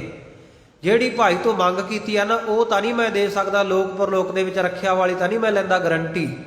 ਹਾਂ, ਜੇ ਤੈਨੂੰ ਕਿਸੇ ਦੁਨਿਆਵੀ ਵਸਤੂ ਦੀ ਲੋੜ ਹੈ ਤਾਂ ਉਹ ਲੈ ਜਾ। ਜਦੋਂ ਗੁਰੂ ਕੇ ਸਿੱਖ ਨੇ ਸੁਣਿਆ ਕਿ ਇਹ ਸੱਚੇ ਪਾਤਸ਼ਾਹ ਨਹੀਂ, ਸਤਿਗੁਰੂ ਨਹੀਂ, ਇਹ ਤਾਂ ਦੁਨਿਆਵੀ ਰਾਜਾ ਹੈ, ਉਹਨੇ ਉਹ ਮੱਥਾ ਟੇਕਿਆ ਹੋਇਆ ਟਕਾ ਉਹਦੇ ਅੱਗੋਂ ਚੱਕ ਲਿਆ ਤੇ ਵਾਪਸ ਚੱਲ ਪਿਆ। ਬਾਦਸ਼ਾਹ ਬੜਾ ਦੁਖੀ ਹੋਇਆ, ਕਿਉਂਕਿ ਹੁਣ ਬਾਦਸ਼ਾਹ ਦੇ ਸਾਹਮਣੇ ਕੋਈ ਭੇਟਾ ਰੱਖ ਕੇ ਚੁੱਕ ਲਵੇ ਤੇ ਉਹਨੂੰ ਆਪਣੀ ਇਹ ਬੇਇੱਜ਼ਤੀ ਤਾਂ ਲੱਗਣੀ ਹੈ, ਇਨਸਲਟ ਤਾਂ ਲੱਗਣੀ ਹੈ। ਤਾਂ ਉਹਨੇ ਇਹ ਗੱਲ ਦਾ ਥੋੜ੍ਹਾ ਬੁਰਾ ਮੰਨਿਆ, ਪਰ ਫਿਰ ਵੀ ਉਹ ਪਿੱਛੇ ਚੱਲ ਪਿਆ ਸਿੱਖ ਦੇ। ਹੁਣ ਸਿੱਖ ਸਤਿਗੁਰੂ ਸੱਚੇ ਪਾਤਸ਼ਾਹ ਜੀ ਵਾਲੇ ਕੈਂਪ ਵਿੱਚ ਪਹੁੰਚਿਆ। ਸਤਿਗੁਰੂ ਜੀ ਬਿਰਾਜਮਾਨ ਹੈ ਤੇ ਸਤਿਗੁਰੂ ਸੱਚੇ ਪਾਤਸ਼ਾਹ ਜੀ ਦੇ ਚਰਨਾਂ ਵਿੱਚ ਜਾ ਕੇ ਉਹ ਟਕਾ ਰੱਖਿਆ, ਮੱਥਾ ਟੇਕਿਆ, ਸ਼ਰਧਾ ਭਾਵਨਾ ਦੇ ਨਾਲ ਉਹੀ ਅਰਦਾਸ ਬੇਨਤੀ ਦੁਹਰਾ ਦਿੱਤੀ। ਸਤਿਗੁਰੂ ਨੇ ਆਖਿਆ, ਭਾਈ ਗੁਰੂ ਨਾਨਕ ਦੇਵ ਮਹਾਰਾਜ ਸੱਚੇ ਪਾਤਸ਼ਾਹ ਤੇਰੀ ਭਾਵਨਾ ਨੂੰ ਫਲ ਲਾਉਣਗੇ, ਸਿੱਖੀ ਸਿਦਕ ਵਿੱਚ ਪੱਕਾ ਰਹੋ। ਬਾਦਸ਼ਾਹ ਨੇ ਜਦੋਂ ਖੜ ਕੇ ਗੱਲਬਾਤ ਸੁਣੀ, ਫਿਰ ਮਨ ਦੇ ਵਿੱਚ ਸੋਚਿਆ ਕਿ ਮੈਨੂੰ ਦੁਨੀਆ ਦੇ ਲੋਕ ਬਾਦਸ਼ਾਹ ਕਹਿੰਦੇ ਆ, ਪਾਤਸ਼ਾਹ ਕਹਿੰਦੇ ਆ, ਪਰ ਇਹ ਸੱਚਾ ਪਾਤਸ਼ਾਹ ਮੇਰੇ ਤੋਂ ਵੱਡਾ ਹੈ। ਇਸ ਕਰਕੇ ਗੁਰੂ ਕਾ ਸਿੱਖ ਟਕਾ ਚੁੱਕ ਕੇ ਲੈ ਕੇ, ਜਿੰਨਾ ਕੁ ਗੁੱਸਾ ਸੀ ਨਾ ਉਹ ਮਨ ਦੇ ਵਿੱਚੋਂ ਉੱਡ ਗਿਆ ਕਿ ਵਾਕਈ ਮੈਂ ਇਸ ਯੋਗ ਨਹੀਂ ਸੀ, ਇਹ ਪੂਰਾ ਗੁਰੂ। ਸੋ ਐਸੇ ਭਾਈ ਜਦੋਂ ਕਦੇ ਕਿਸੇ ਦੁਨਿਆਵੀ ਬਾਦਸ਼ਾਹ ਦੇ ਕੋਲ ਜਾਣਾ ਪੈ ਜਾਏ ਨਾ, ਤਾਂ ਸਤਿਗੁਰੂ ਸੱਚੇ ਪਾਤਸ਼ਾਹ ਕਹਿੰਦੇ ਉਦੋਂ ਵੀ ਗੁਰੂ ਕੇ ਸਿੱਖਾ ਤੂੰ ਅਰਦਾਸ ਕਰਕੇ ਜਾਈ, ਰਾਜਾ ਕਾ ਮਿਲਾਪ ਸਹਾਈ ਗੁਰ ਆਪ। ਇਹ ਸਤਿਗੁਰੂ ਸੱਚੇ ਪਾਤਸ਼ਾਹ ਆਪ ਜੀ ਖੁਦ ਸਹਾਈ ਹੋਇਓ, ਆਪ ਜੀ ਵਿੱਚ ਵਰਤਿਓ, ਤਾਂ ਕਿ ਜਿਹੜਾ ਰਾਜਾ, ਜਿਹੜਾ ਰਾਜਨੀਤਿਕ ਅਫਸਰ ਹੈ, ਉਹ ਚੰਗੀ ਤਰ੍ਹਾਂ ਮੇਰੀ ਗੱਲ ਨੂੰ ਸੁਣ ਲਵੇ, ਸੁਣ ਕੇ ਸਮਝ ਲਵੇ ਤੇ ਸਮਝ ਕੇ ਮੰਨ ਕੇ ਮੇਰਾ ਕੰਮ ਕਰ ਦੇਵੇ। ਐਸੀ ਅਰਦਾਸ ਦੁਨੀਆ ਦੇ ਰਾਜੇ ਨੂੰ, ਦੁਨੀਆ ਦੇ ਕਿਸੇ ਅਹਿਲਕਾਰ ਨੂੰ, ਕਿਸੇ ਮੰਤਰੀ ਸੰਤਰੀ ਨੂੰ ਮਿਲਣ ਵੇਲੇ ਕਰਨੀ ਚਾਹੀਏ। 25ਵੀਂ ਸਤਿਗੁਰ ਪਾਵੈ ਮੇਗ, ਦੁਰਭੇਖ ਵੀ ਮੁਖ ਗਈ ਨਖੇਮ। ਸੋ ਸਤਿਗੁਰੂ ਸੱਚੇ ਪਾਤਸ਼ਾਹ ਜੀ ਕਹਿੰਦੇ, ਹਾਂਜੀ ਦੁਬਾਰਾ ਕਰ ਦਿਓ ਪਾਠ ਜੇ ਗਲਤ ਹੋ ਗਿਆ ਤਾਂ। ਸਤਿਗੁਰ ਪਾਵੈ ਮੇਗ, ਦੁਰਭੇਖ ਵੀ ਮੁਖ ਗਈ ਨਿਮੇਖ। ਹਾਂਜੀ, ਨਿਮੇਖ ਨਾਮ ਹੈ, ਨਿਮਖ ਇੱਕ ਪਲ ਮਾਤਰ, ਨਿਮੇਖ। ਸੋ ਸਤਿਗੁਰੂ ਸੱਚੇ ਪਾਤਸ਼ਾਹ ਕਹਿੰਦੇ ਜੇਕਰ ਦੁਰਭਿੱਖ ਨਾਮ ਹੈ ਕਾਲ ਦਾ, ਜੇ ਕਦੇ ਕਾਲ ਦਾ ਸਮਾਂ ਬਣ ਜੇ, ਕਾਲ ਪੈ ਜਾਏ, ਅੰਨ ਵਸਤਰ ਅੰਨ ਦਾਣਾ ਜਿਹੜਾ ਕੋਈ ਪੈਦਾ ਨਾ ਹੋਵੇ, ਭੁੱਖ ਮਰੀ ਫੈਲ ਜਾਵੇ, ਤੇ ਉਹ ਭੁੱਖ ਮਰੀ ਨੂੰ ਫੈਲ ਕੇ ਤੇ ਕਿਤੇ ਮਨ ਡੋਲਣ ਲੱਗੇ, ਇੱਕ ਨਿਮਖ ਮਾਤਰ ਵੀ ਸਤਿਗੁਰਾਂ ਤੋਂ ਬੇਮੁਖ ਹੋਣ ਲੱਗੇ ਨਾ ਮਨ, ਬੇਮੁਖ ਗਹੀ ਨਮੇਕ, ਬੇਮੁਖਤਾਈ ਨੂੰ ਪਕੜ ਲਵੇ ਮਨ, ਭਾਵੇਂ ਇੱਕ ਪਲ ਵਾਸਤੇ ਵੀ ਹੋਵੇ ਕਿ ਗੁਰੂ ਨੇ ਚੰਗਾ ਨਹੀਂ ਕੀਤਾ, ਰੱਬ ਚੰਗਾ ਨਹੀਂ ਕਰ ਰਿਹਾ, ਅਕਾਲ ਪਾ ਦਿੱਤਾ ਹੈ, ਭੁੱਖਮਰੀ ਫੈਲੀ ਹੋਈ ਹੈ, ਤਾਂ ਉਸ ਵੇਲੇ ਗੁਰੂ ਕੇ ਸਿੱਖਾ ਬੇਮੁਖ ਨਹੀਂ ਹੋਣਾ ਗੁਰੂ ਤੋਂ। ਗੁਰੂ ਚਰਨਾਂ ਵਿੱਚ ਅਰਦਾਸ ਕਰ, ਮਹਾਰਾਜ ਸੱਚੇ ਪਾਤਸ਼ਾਹ ਮੈਂ ਬੇਮੁਖ ਨਾ ਹੋਵਾਂ, ਕਿਉਂਕਿ ਜੇ ਕੋ ਗੁਰ ਤੇ ਬੇਮੁਖ ਹੋਵੈ, ਬਿਨ ਸਤਿਗੁਰ ਮੁਕਤ ਨਾ ਪਾਵੈ, ਪਾਵੈ ਮੁਕਤ ਨਾ ਹੋਰ ਥੈ ਕੋਈ, ਪੁੱਛੋ ਹੋ ਵਿਵੇਕੀਆ ਜਾਏ। ਸਿਆਣਿਆਂ ਨੂੰ ਵਿਵੇਕੀਆਂ ਨੂੰ ਜਾ ਕੇ ਪੁੱਛ ਲੈ, ਜਿਹੜੇ ਗਿਆਨਵਾਨ ਹੈ। ਜਿਹੜਾ ਗੁਰੂ ਤੋਂ ਬੇਮੁਖ ਹੋ ਗਿਆ ਉਹਦੀ ਸਤਿਗੁਰੂ ਤੋਂ ਬਿਨਾਂ ਮੁਕਤੀ ਨਹੀਂ ਹੁੰਦੀ, ਉਹ ਫਿਰ ਜੁਨਾ ਵਿੱਚ ਭਟਕਦਾ ਹੈ। ਸੁਣਿਆ ਨਾ ਤੁਸੀਂ ਇਤਿਹਾਸ ਕਈ ਵਾਰ ਸੁਣਿਆ ਹੋਵੇਗਾ, ਭਾਈ ਮੂਲਾ ਪਹਿਲੇ ਜਾਮੇ ਵਿੱਚ ਗੁਰੂ ਨਾਨਕ ਦੇਵ ਮਹਾਰਾਜ ਸੱਚੇ ਪਾਤਸ਼ਾਹ ਜੀ ਤੋਂ ਬੇਮੁਖ ਹੋਇਆ, ਮੋਹ ਮਾਇਆ ਵਿੱਚ ਗਲਤਾਨ ਹੋ ਕੇ, ਘਰ ਦੇ ਮੋਹ ਪ੍ਰੇਮ ਦੇ ਵਿੱਚ ਘਰ ਵਾਲੀ ਨੇ ਕਹਿਤਾ ਜਿਸ ਵੇਲੇ ਦਰ ਦੇ ਉੱਤੇ ਗੁਰੂ ਨਾਨਕ ਸਾਹਿਬ ਆਏ ਕਿ ਭਾਈ ਸਾਡਾ ਸਿੱਖ ਮੂਲਾ, ਅਸੀਂ ਉਹਨੂੰ ਮਿਲਣ ਆਏ ਆ, ਤੇ ਕਹਿੰਦੀ ਮਹਾਰਾਜ ਉਹ ਤਾਂ ਹੈ ਨਹੀਂ। ਤੇ ਸਤਿਗੁਰੂ ਕਹਿੰਦੇ ਚੰਗਾ ਭਾਈ, ਜੇ ਨਹੀਂ ਹੈਗਾ ਤੇ ਫਿਰ ਨਹੀਂ ਹੈਗਾ। ਸਤਿਗੁਰੂ ਇਹ ਕਹਿ ਕੇ ਚਲੇ ਗਏ ਸਨ। ਨਾਲ ਦੀ ਨਾਲ ਪਾਥੀਆਂ ਦੇ ਵਿੱਚੋਂ ਨਿਕਲ ਕੇ ਕਾਲਾ ਫਨੀਅਰ ਨਾਗ ਮੂਲੇ ਨੂੰ ਡੰਗ ਗਿਆ ਸੀ ਤੇ ਚੀਕਾਂ ਮਾਰਦਾ ਉਸੇ ਪਲ ਚੜ੍ਹਾਈ ਕਰ ਗਿਆ ਸੀ, ਬੌੜੀ ਕਰਦਾ ਹੋਇਆ, ਉਹ ਮੈਨੂੰ ਗੁਰੂ ਦੇ ਕੋਲ ਲੈ ਚੱਲੋ, ਮੈਂ ਬੜੀ ਵੱਡੀ ਗਲਤੀ ਕਰ ਦਿੱਤੀ ਹੈ, ਬਖਸ਼ਾ ਲਓ ਗੁਰੂ ਨਾਨਕ ਸਾਹਿਬ ਤੋਂ। ਤੇ ਜਦੋਂ ਗੁਰੂ ਸਾਹਿਬ ਦੇ ਚਰਨਾਂ ਵਿੱਚ ਲੈ ਕੇ ਗਏ, ਜਦੋਂ ਤੱਕ ਪ੍ਰਾਣ ਤਿਆਗ ਗਿਆ ਸੀ, ਸਤਿਗੁਰੂ ਕਹਿੰਦੇ ਭਾਈ ਇਹਨੇ ਗਲਤੀ ਵੱਡੀ ਕਰ ਲਈ ਹੈ, ਬਖਸ਼ਿਆ ਤਾਂ ਜਾਵੇਗਾ, ਸਾਡਾ ਸਾਥੀ ਹੈ, ਬਹੁਤ ਸਮਾਂ ਸਾਡੇ ਨਾਲ ਰਿਹਾ, ਪਰ ਹੁਣ ਨਹੀਂ, ਸਮਾਂ ਆਉਣ ਤੇ ਬਖਸ਼ਾਂਗੇ, 10ਵੇਂ ਜਾਮੇ ਵਿੱਚ ਬਖਸ਼ਾਂਗੇ। ਫਿਰ ਹਜੂਰ ਸਾਹਿਬ ਦੀ ਧਰਤੀ ਦੇ ਉੱਤੇ ਕਲਗੀਆਂ ਵਾਲੇ ਪਾਤਸ਼ਾਹ ਨੇ ਉਹ ਸਹੇ ਦੀ ਜੂਨੀ ਵਿੱਚ ਪਏ ਹੋਏ ਮੂਲੇ ਦੀ ਪਛਾਣ ਕਰ ਲਈ ਵੀ ਉਹ ਭੱਜਿਆ ਜਾਂਦਾ ਹੈ। ਵੇਖ ਕੇ ਸਤਿਗੁਰਾਂ ਨੂੰ ਝਾੜੀਆਂ ਦੇ ਓਲੇ ਲੁਕ ਗਿਆ ਸੀ ਤੇ ਸਤਿਗੁਰੂ ਮੁਸਕਰਾਏ, ਨਾਲ ਹੀ ਚਿੱਲਾ ਚਾੜਿਆ, ਤੀਰ ਚਾੜਿਆ ਕਮਾਨ ਦੇ ਉੱਤੇ। ਉਹ ਕਹਿੰਦੇ ਮੂਲਿਆ ਪਹਿਲੇ ਜਨਮ ਵਿੱਚ ਵੀ ਵੇਖ ਕੇ ਲੁਕ ਗਿਆ ਸੀ, ਹੁਣ ਵੀ ਲੁਕੀ ਜਾਣਾ, ਲੱਗਦਾ ਤੇਰੀ ਲੁਕਣ ਦੀ ਛੁਪਣ ਦੀ ਆਦਤ ਨਹੀਂ ਗਈ। ਝਾੜੀਆਂ ਦੀ ਸੇਧ ਲੈ ਕੇ ਸਤਿਗੁਰੂ ਨੇ ਤੀਰ ਛੱਡਿਆ, ਉਹ ਸਹੇ ਦਾ, ਉਹ ਖਰਗੋਸ਼ ਦਾ ਸ਼ਿਕਾਰ ਕੀਤਾ ਤੇ ਵਿੱਚੋਂ ਭਾਈ ਮੂਲੇ ਦੀ ਆਤਮਾ ਨਿਕਲ ਕੇ ਨਾ ਸਤਿਗੁਰੂ ਦੇ ਚਰਨ ਫੜ ਲਏ ਉਹਨੇ। ਇਉਂ ਬੇਮੁਖ ਹੋਇਆਂ ਨੂੰ ਭਾਈ ਜਨਮਾਂ ਜਨਮਾਂਤਰਾਂ ਵਿੱਚ ਵੇਖੋ, ਪਹਿਲੇ ਜਾਮੇ ਤੋਂ 10ਵੇਂ ਜਾਮੇ ਤੱਕ ਕਿੰਨੇ 100 ਸਾਲ ਲੰਘ ਗਏ। ਤੇ ਗੁਰੂ ਪਿਆਰਿਓ ਭਾਈ ਮੂਲੇ ਨੂੰ ਜੂਨਾਂ ਵਿੱਚ ਭਟਕਣਾ ਪਿਆ, ਕਈ ਜਨਮ ਭਏ ਕੀਟ ਪਤੰਗਾ, ਕਈ ਜਨਮ ਗਜ ਮੀਨ ਕੁਰੰਗਾ, ਕਈ ਜਨਮ ਪੰਖੀ ਸਰਪ ਹੋਇਓ, ਕਈ ਜਨਮ ਹੈਵਰ ਬ੍ਰਿਖ ਜੋਇਓ, ਬੜੀਆਂ ਜੂਨਾਂ ਵਿੱਚ, ਪਰ ਹੈ ਸੀ ਗੁਰੂ ਕਾ ਸਿੱਖ, ਬਖਸ਼ਿਆ ਗਿਆ। ਤੇ ਇਸੇ ਤਰ੍ਹਾਂ ਭਾਈ ਜੇ ਕਹਿੰਦੇ ਕਾਲ ਪਿਆ ਹੋਵੇ, ਭੁੱਖ ਮਰੀ ਫੈਲੀ ਹੋਵੇ ਤੇ ਮਨ ਵਿੱਚ ਜਰਾ ਵੀ ਨਿਮਖ ਮਾਤਰ ਵੀ ਬੇਮੁਖਤਾਈ ਆਵੇ ਨਾ ਗੁਰੂ ਕੇ ਸਿੱਖ ਦੇ, ਤਾਂ ਉਸੇ ਵੇਲੇ ਅਰਦਾਸ ਕਰਕੇ ਸਤਿਗੁਰ ਪਾਵੈ ਮੇਘ। ਮੇਘ ਨਾਮ ਹੈ ਬੱਦਲ ਦਾ, ਮੀਂਹ ਦਾ, ਬਰਖਾ ਦਾ। ਹੇ ਸਤਿਗੁਰੂ ਮੇਰਾ ਮਨ ਬੇਮੁਖਤਾਈ ਵਾਲੇ ਪਾਸੇ ਜਾਣ ਲੱਗਿਆ, ਆਪ ਜੀ ਕਿਰਪਾ ਕਰੋ ਕਿਤੇ ਮੈਂ ਬੇਮੁਖ ਨਾ ਹੋ ਜਾਵਾਂ।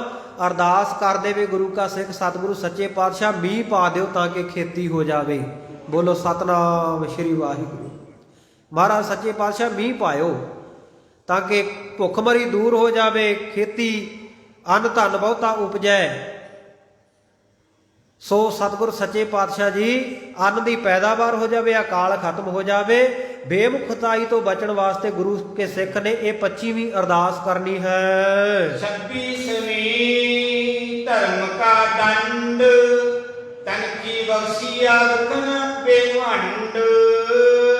26ਵੀਂ ਅਰਦਾਸ ਕਦੋਂ ਕਰਨੀ ਹੈ? ਜਦੋਂ ਧਰਮ ਦਾ ਸਜ਼ਾ ਦਾ ਭਾਗੀਦਾਰ ਹੋ ਜੇ ਕੋਈ ਮਨੁੱਖ, ਕੋਈ ਗੁਰੂ ਕਾ ਸਿੱਖ ਅੰਮ੍ਰਿਤਧਾਰੀ ਹੈ ਮੰਨ ਲਓ, ਤੇ ਉਹਦੇ ਕੋਲੋਂ ਕੋਈ ਬੱਜਰ ਕੁਰੈਤ ਹੋ ਗਈ ਚਾਰਾਂ ਦੇ ਵਿੱਚੋਂ, ਸੋ ਪਰਤਨਗਾਮੀ ਹੋ ਗਿਆ, ਤੰਬਾਕੂ ਵਰਤ ਲਿਆ, ਕੇਸਾਂ ਦੀ ਬੇਅਦਬੀ ਹੋ ਗਈ। ਇਸ ਪ੍ਰਕਾਰ ਜਿਹੜੀਆਂ ਚਾਰ ਬੱਜਰ ਕੁਰੈਤਾਂ ਨਾ, ਉਹਨਾਂ ਵਿੱਚੋਂ ਕੋਈ ਇੱਕ ਹੋ ਜਾਵੇ ਜਾਂ ਰਹਿਤ ਦੇ ਵਿੱਚ ਕੋਈ ਭੁੱਲ ਹੋ ਜਾਵੇ, ਤਾਂ ਫਿਰ ਗੁਰੂ ਕੀ ਮਤ ਹੈ, ਗੁਰੂ ਕੀ ਮਰਿਆਦਾ ਹੈ ਕਿ ਪੰਜਾਂ ਪਿਆਰਿਆਂ ਦੇ ਪਾਸ ਜਾ ਕੇ ਭੁੱਲ ਬਖਸ਼ਾਉਣੀ।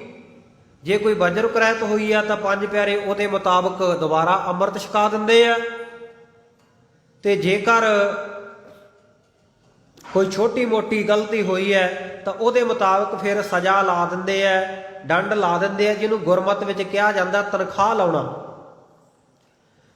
ਸਤਿਗੁਰੂ ਕਹਿੰਦੇ ਧਰਮ ਕਾ ਡੰਡ, ਜੇ ਤੂੰ ਧਰਮ ਦੇ ਡੰਡ ਦਾ ਭਾਗੀਦਾਰ ਹੋ ਗਿਆ, ਕੋਈ ਅਵੱਗਿਆ ਹੋ ਗਈ, ਤਾਂ ਉਸ ਵੇਲੇ ਸਤਿਗੁਰੂ ਸੱਚੇ ਪਾਤਸ਼ਾਹ ਕਹਿੰਦੇ ਬਖਸ਼ਾ ਤਨਖੀ ਬਖਸ਼ੀਆ ਦੁਖਨ ਬਿਹੰਡ। ਫਿਰ ਤਨਖਾਹ ਬਖਸ਼ਾ ਲੈਣੀ ਚਾਹੀਦੀ ਹੈ ਜਾ ਕੇ, ਤਾਂ ਕਿ ਜਿਹੜਾ ਸਾਡਾ ਦੁੱਖਨ ਹੈ, ਪਾਪ ਹੈ, ਦੋਸ਼ ਹੈ, ਉਹ ਵਿਹੰਡ ਉਹਦਾ ਨਾਸ਼ ਹੋ ਜਾਵੇ, ਉਹ ਖਤਮ ਹੋ ਜਾਵੇ। 27ਵੀਂ ਮਾਰਗ ਕੀ ਭੂਲ ਬਖਸ਼ਾ ਗੁਰੂ ਚਲੂਲ। ਸੋ ਜਦੋਂ ਕਿਤੇ ਮਾਰਗ ਦੇ ਵਿੱਚ ਜਾਣਾ ਪੈ ਜੇ ਨਾ, ਕਿਤੇ ਦੂਰ ਦਰਾਡੇ ਜਾਣਾ ਹੈ, ਕਿਤੇ ਵੀ ਜਾਣਾ ਗੁਰੂ ਕੇ ਸਿੱਖ ਨੇ, ਤੇ ਉਹਦੇ ਵਾਸਤੇ ਇਹ ਤਾਕੀਦ ਹੈ ਕਿ ਚੱਲਣ ਲੱਗਿਆਂ ਇਹ ਅਰਦਾਸ ਕਰੇ, ਮਹਾਰਾਜ ਮੈਂ ਫਲਾਣੀ ਜਗ੍ਹਾ ਨੂੰ ਜਾਣ ਲੱਗਿਆ, ਚਾਲਾ ਪਾਉਣ ਲੱਗਿਆ, ਆਪ ਜੀ ਰਸਤੇ ਵਿੱਚ ਅੰਗ ਸੰਗ ਸਹਾਈ ਹੋਇਓ। ਆਪ ਜੀ ਨੇ ਸਦਾ ਅੰਗ ਸੰਗ ਵਰਤ ਕੇ ਸਹਾਇਤਾ ਕਰਨੀ। ਇਸ ਪ੍ਰਕਾਰ ਜਦੋਂ ਕਿਤੇ ਵੀ ਜਾਣਾ ਹੈ ਤਾਂ ਸਤਿਗੁਰੂ ਸੱਚੇ ਪਾਤਸ਼ਾਹ ਜੀ ਦੇ ਚਰਨਾਂ ਦੇ ਵਿੱਚ ਇਹ ਅਰਦਾਸ, ਇਹ ਬੇਨਤੀ ਕਰਕੇ ਗੁਰੂ ਕਾ ਸਿੱਖ ਜਾਵੇ ਕਿ ਹੇ ਸੋਹਣੇ ਸਤਿਗੁਰੂ ਸੱਚੇ ਪਾਤਸ਼ਾਹ ਜੀ, ਸੁੰਦਰ ਸਰੂਪ ਵਾਲੇ ਸਤਿਗੁਰੂ ਸੱਚੇ ਪਾਤਸ਼ਾਹ ਜੀਓ, ਆਪ ਜੀ ਕਿਰਪਾ ਕਰੋ। ਚਲੂਲ ਨਾਮ ਹੈ ਸੋਹਣੇ ਦਾ, ਸੁੰਦਰ ਦਾ, ਬਖਸ਼ਾ ਗੁਰੂ ਚਲੂਲ। ਹੇ ਸੁੰਦਰ ਸਰੂਪ ਸਤਿਗੁਰੂ ਸੱਚੇ ਪਾਤਸ਼ਾਹ ਜੀਓ, ਰਸਤੇ ਵਿੱਚ ਆਪ ਜੀ ਭੁੱਲਾਂ ਚੁੱਕਾਂ ਤੋਂ ਬਚਾਇਓ, ਕੋਈ ਗਲਤੀ ਨਾ ਹੋਵੇ, ਤੇ ਆਪ ਜੀ ਸਦਾ ਅੰਗ ਸੰਗ ਵਰਤਿਓ। 28ਵੀਂ ਚੂਕ ਸਭ ਜਾਏ ਪਿਤਰਨ ਸੁਖ ਪਾਏ। ਸਤਿਗੁਰੂ ਸੱਚੇ ਪਾਤਸ਼ਾਹ ਜੀ ਕਹਿੰਦੇ ਫਿਰ 28ਵੀਂ ਅਰਦਾਸ ਕੀ ਕਰਨੀ ਹੈ ਕਿ ਜਿਹੜੇ ਤੇਰੇ ਪਿਤਰ ਹੈ, ਤੇਰੇ ਵੱਡੇ ਵਡੇਰੇ ਚੜ੍ਹਾਈ ਕਰ ਗਏ ਨਾ, ਕੋਈ ਤੇਰੇ ਮਾਂ ਬਾਪ ਦਾਦਾ ਦਾਦੀ, ਤਾਂ ਉਹਨਾਂ ਵਾਸਤੇ ਅਰਦਾਸ ਕਰੀ। ਜਦੋਂ ਕੋਈ ਚੜ੍ਹਾਈ ਕਰ ਜਾਵੇ ਤਾਂ ਉਹਦੇ ਨਿਮਿਤ ਅਰਦਾਸ ਕਰਨੀ ਹੈ ਕਿ ਚੂਕ ਸਭ ਜਾਏ ਪਿਤਰਨ ਸੁਖ ਪਾਏ, ਮੇਰੇ ਪਿਤਰਾਂ ਨੂੰ, ਮੇਰੇ ਵਡੇਰਿਆਂ ਨੂੰ ਸੁੱਖਾਂ ਦੀ ਪ੍ਰਾਪਤੀ ਹੋਵੇ। ਆਪ ਜੀ ਦੇ ਪ੍ਰੇਮ ਦੇ ਕਰਕੇ, ਆਪ ਜੀ ਦੇ ਭਾਵਨਾ ਕਰਕੇ, ਆਪ ਜੀ ਦੇ ਚਰਨਾਂ ਵਿੱਚ ਭਾਏ ਭਾਵਨਾ ਦੇ ਨਾਲ ਮੈਂ ਬੇਨਤੀ ਕਰਦਾ ਕਿ ਪਿਤਰਨ ਸੁਖ, ਪਿਤਰਾਂ ਨੂੰ ਸੁੱਖ ਪ੍ਰਾਪਤ ਹੋਵੇ, ਸੁੱਖ ਮਿਲੇ, ਤੇ ਚੂਕ ਸਭ ਜਾਏ। ਜਿਹੜੀ ਉਹਨਾਂ ਦੀ ਚੂਕ ਹੈ, ਚੂਕ ਨਾਮ ਵੀ ਭੁੱਲਦਾ, ਤੇ ਕਿਉਂਕਿ ਇਸ ਤੋਂ ਪਹਿਲੇ ਵਿੱਚ ਆਇਆ ਹੈ ਭੁੱਲ, ਤੇ ਇੱਧਰ ਆਇਆਗਾ ਚੂਕ, ਭੂਲ, ਮਾਰਗ ਕੀ ਭੂਲ, ਤੇ ਇੱਥੇ ਆਇਆ ਚੂਕ ਸਭ ਜਾਏ। ਹੁਣ ਆਪਾਂ ਸੋਚਾਂਗੇ ਕਿ ਆਪਾਂ ਕਹਿੰਦੇ ਆ ਜੀ ਭੁੱਲ ਚੁੱਕ ਦੀ ਖਿਮਾ ਕਰਨੀ, ਭੁੱਲ ਅਤੇ ਚੁੱਕ ਦੋਵਾਂ ਵਿੱਚ ਫਰਕ ਕੀ ਹੈ? ਹੈ ਗਲਤੀ ਦਾ ਨਾਮ ਹੀ ਹੈ, ਭੁੱਲ ਵੀ ਗਲਤੀ ਹੈ ਤੇ ਚੁੱਕ ਵੀ ਗਲਤੀ ਹੈ। ਭੂਲ ਅਤੇ ਚੂਕ ਦੋ ਸ਼ਬਦ ਅਲੱਗ-ਅਲੱਗ ਕਿਉਂ ਵਰਤਦੇ ਆ ਆਪਾਂ? ਭੁੱਲ ਚੁੱਕ ਲੈਣੀ ਦੇਣੀ, ਭੁੱਲ ਚੁੱਕ ਦੀ ਖਿਮਾ ਬਖਸ਼ਿਸ਼ ਕਰਿਓ ਕਿਉਂ ਕਹਿੰਦੇ ਆ? ਸੁਣਿਓ ਗੁਰਮੁਖੋ ਇਹਦਾ ਅਰਥ। ਭੁੱਲ ਹੁੰਦੀ ਹੈ ਵੱਡੀ ਗਲਤੀ, ਤੇ ਚੂਕ ਕਹਿੰਦੇ ਆ ਛੋਟੀ ਮੋਟੀ ਗਲਤੀ ਜਿਹੜੀ ਹੋਈ ਹੋਵੇ।